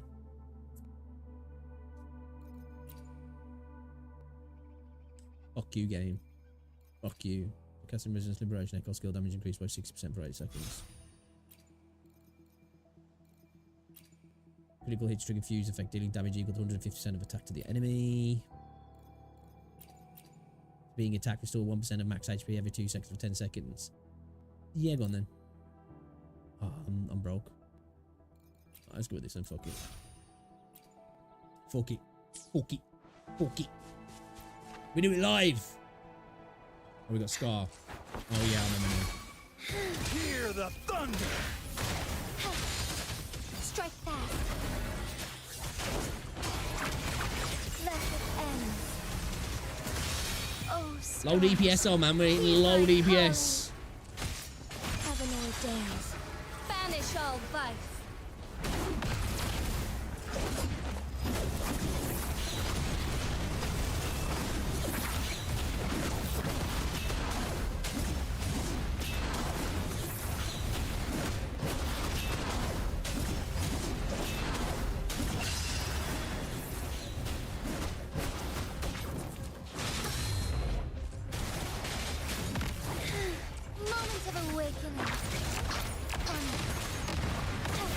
Dude, I love Scar, I do, don't I? I think he's fucking dope. Lost in the mist of time. Thunder guide us. The sky that heaven ordains. Banish all vice. Sacred light. Overwhelming power. I haven't even maxed out the crownless in here. You can't do his ultimates. The game is just like, you ain't getting fucking 2 more. Electro, fucking, whatever they're called.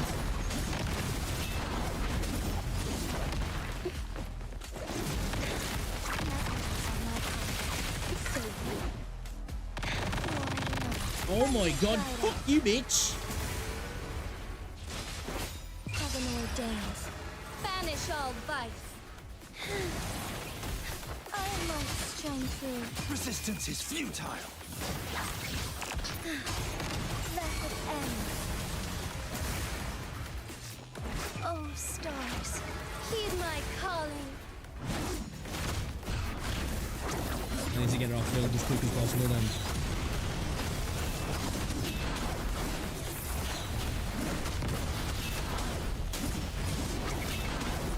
He kind of has the same audio of Changli as well when he hits his attacks, that like sort of like explosive sort of sound.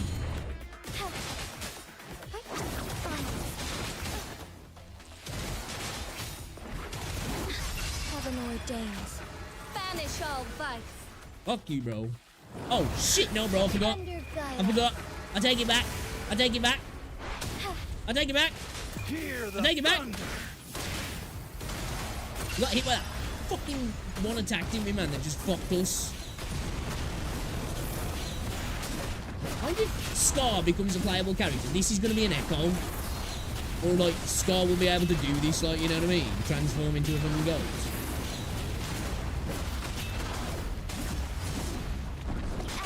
Heaven ordains. Banish all vice. Thunder guide us. There's much to be done. Thundering Memphis. Thundering Memphis.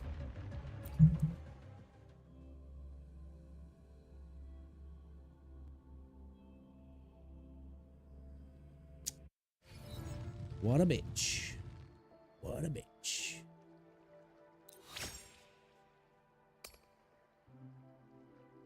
To be fair though, we did have the buff, the nerfs on those, so we'd have probably you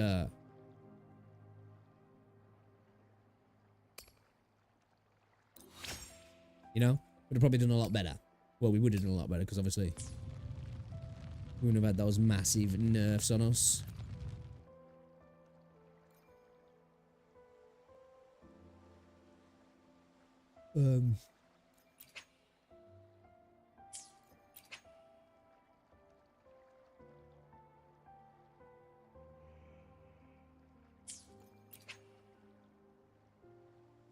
It's all full. I'm gonna spend them just yet. 13 days. Okay, good. What? That's what he's using. ETM, he's only maxed out at 20. ETM, what do you mean, ETM?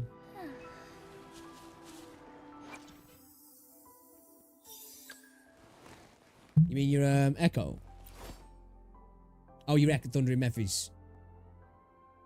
Yeah, so like what I suggest to do when it comes to your Echoes, if you're gonna level your Echoes up, is in a way to save materials, is level them up to level 5, roll them, and then see what you get as your substat, and then decide whether you go from there, like, you know what I mean? So like with Calcharo, you want crit rate or crit damage as a main stat. So obviously you can farm more of the Thundering Memphis if you need to. So you want crit rate or crit damage as a main stat. Level him up to level 5, then tune him and see what you get. You know, obviously you want, you know, double crit rate's nice, crit damage is even better. Like these are really quite good ones here. And then say like you get, say, I don't know, say you roll it level 5 and you get defense. You're like, okay, try one more, take him to 10, Yeah, tune him. Yeah, basically, yeah. It's just a roll because it's like random in it, like roll of the dice. Take him to level 10, and then if you get 2 shit substats really that have got nothing to do with what you want from Calcharo, because Calcharo's a DPS, so you want crit rate, you want crit damage, you want attack percentage, all that sort of stuff. Really, you want your main stat to be crit rate or crit damage, and then you want to get crit damage, crit rate, attack percentage, all that sort of stuff. If you don't get those in the first 2 rolls, tunes, fucking scrap it and look for another one, because what a lot of people were doing early on, they'll waste the materials by just leveling up random echoes to 25, and then when you actually get a really good echo, you know, you're just wasting materials on dead echoes in a way.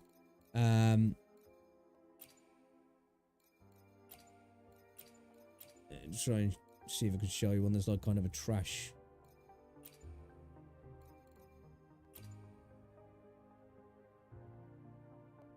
So that one's kind of a cack one, really, for what I was using it for.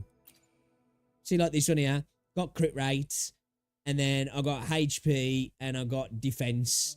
Kind of trash. So I was like, fuck it, I ain't even going to bother leveling up. I'm wasting the mats on it now. Because really there, I would have wanted to get, like, that still could be salvageable. You know, I might get lucky now, get crit damage, crit rate, and attack percentage, which would be a semi-decent echo then. But it's just not worth it. I'd rather look for one that's like,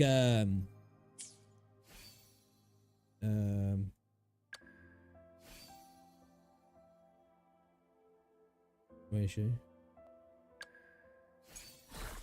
I'd rather look for one that's a little bit more like this, you know, crit rate, and then we got resistance liberation damage bonus, which is not the worst, but it wasn't the best. And I was like, you know what? All right, we'll try again. Crit damage, okay, this is looking better now. Get to level 15 defense, that sucks. And then I was like, fuck it. Get to 20, got attack, and then I was like, you know what? We've got crit rate as well. So that turned out to not be a terrible one in the end.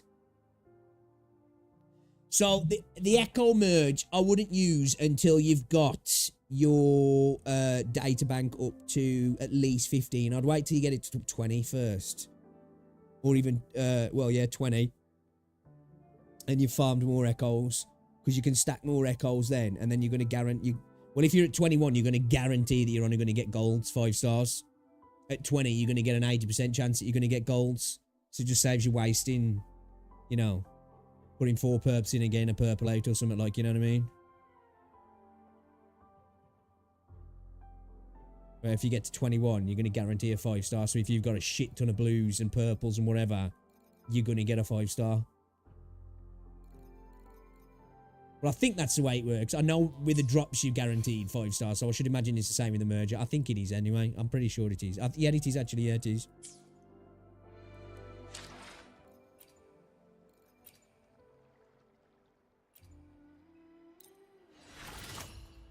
See, I got 2 5 stars out of 3, out of a bunch of trash ones.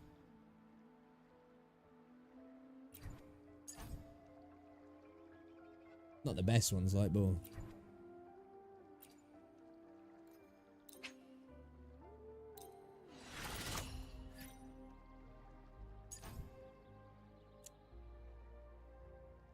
Diamond Claw. That might be okay for IG.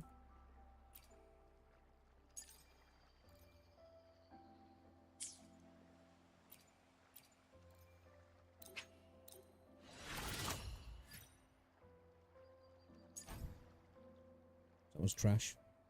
Yeah. See, like for me now, I've got a lot of golds, which is still worth it because, you know, you might get some really good rolls out of you. But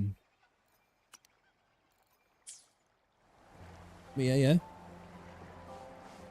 Yeah, I'd save them. I wasted a lot early on because I was at that point where I was struggling to get to data bank level 15. Where, like, you just need to do your, Moment of awakening. You just need to do your guide. And then I'll get you to level 15. The sky beckons.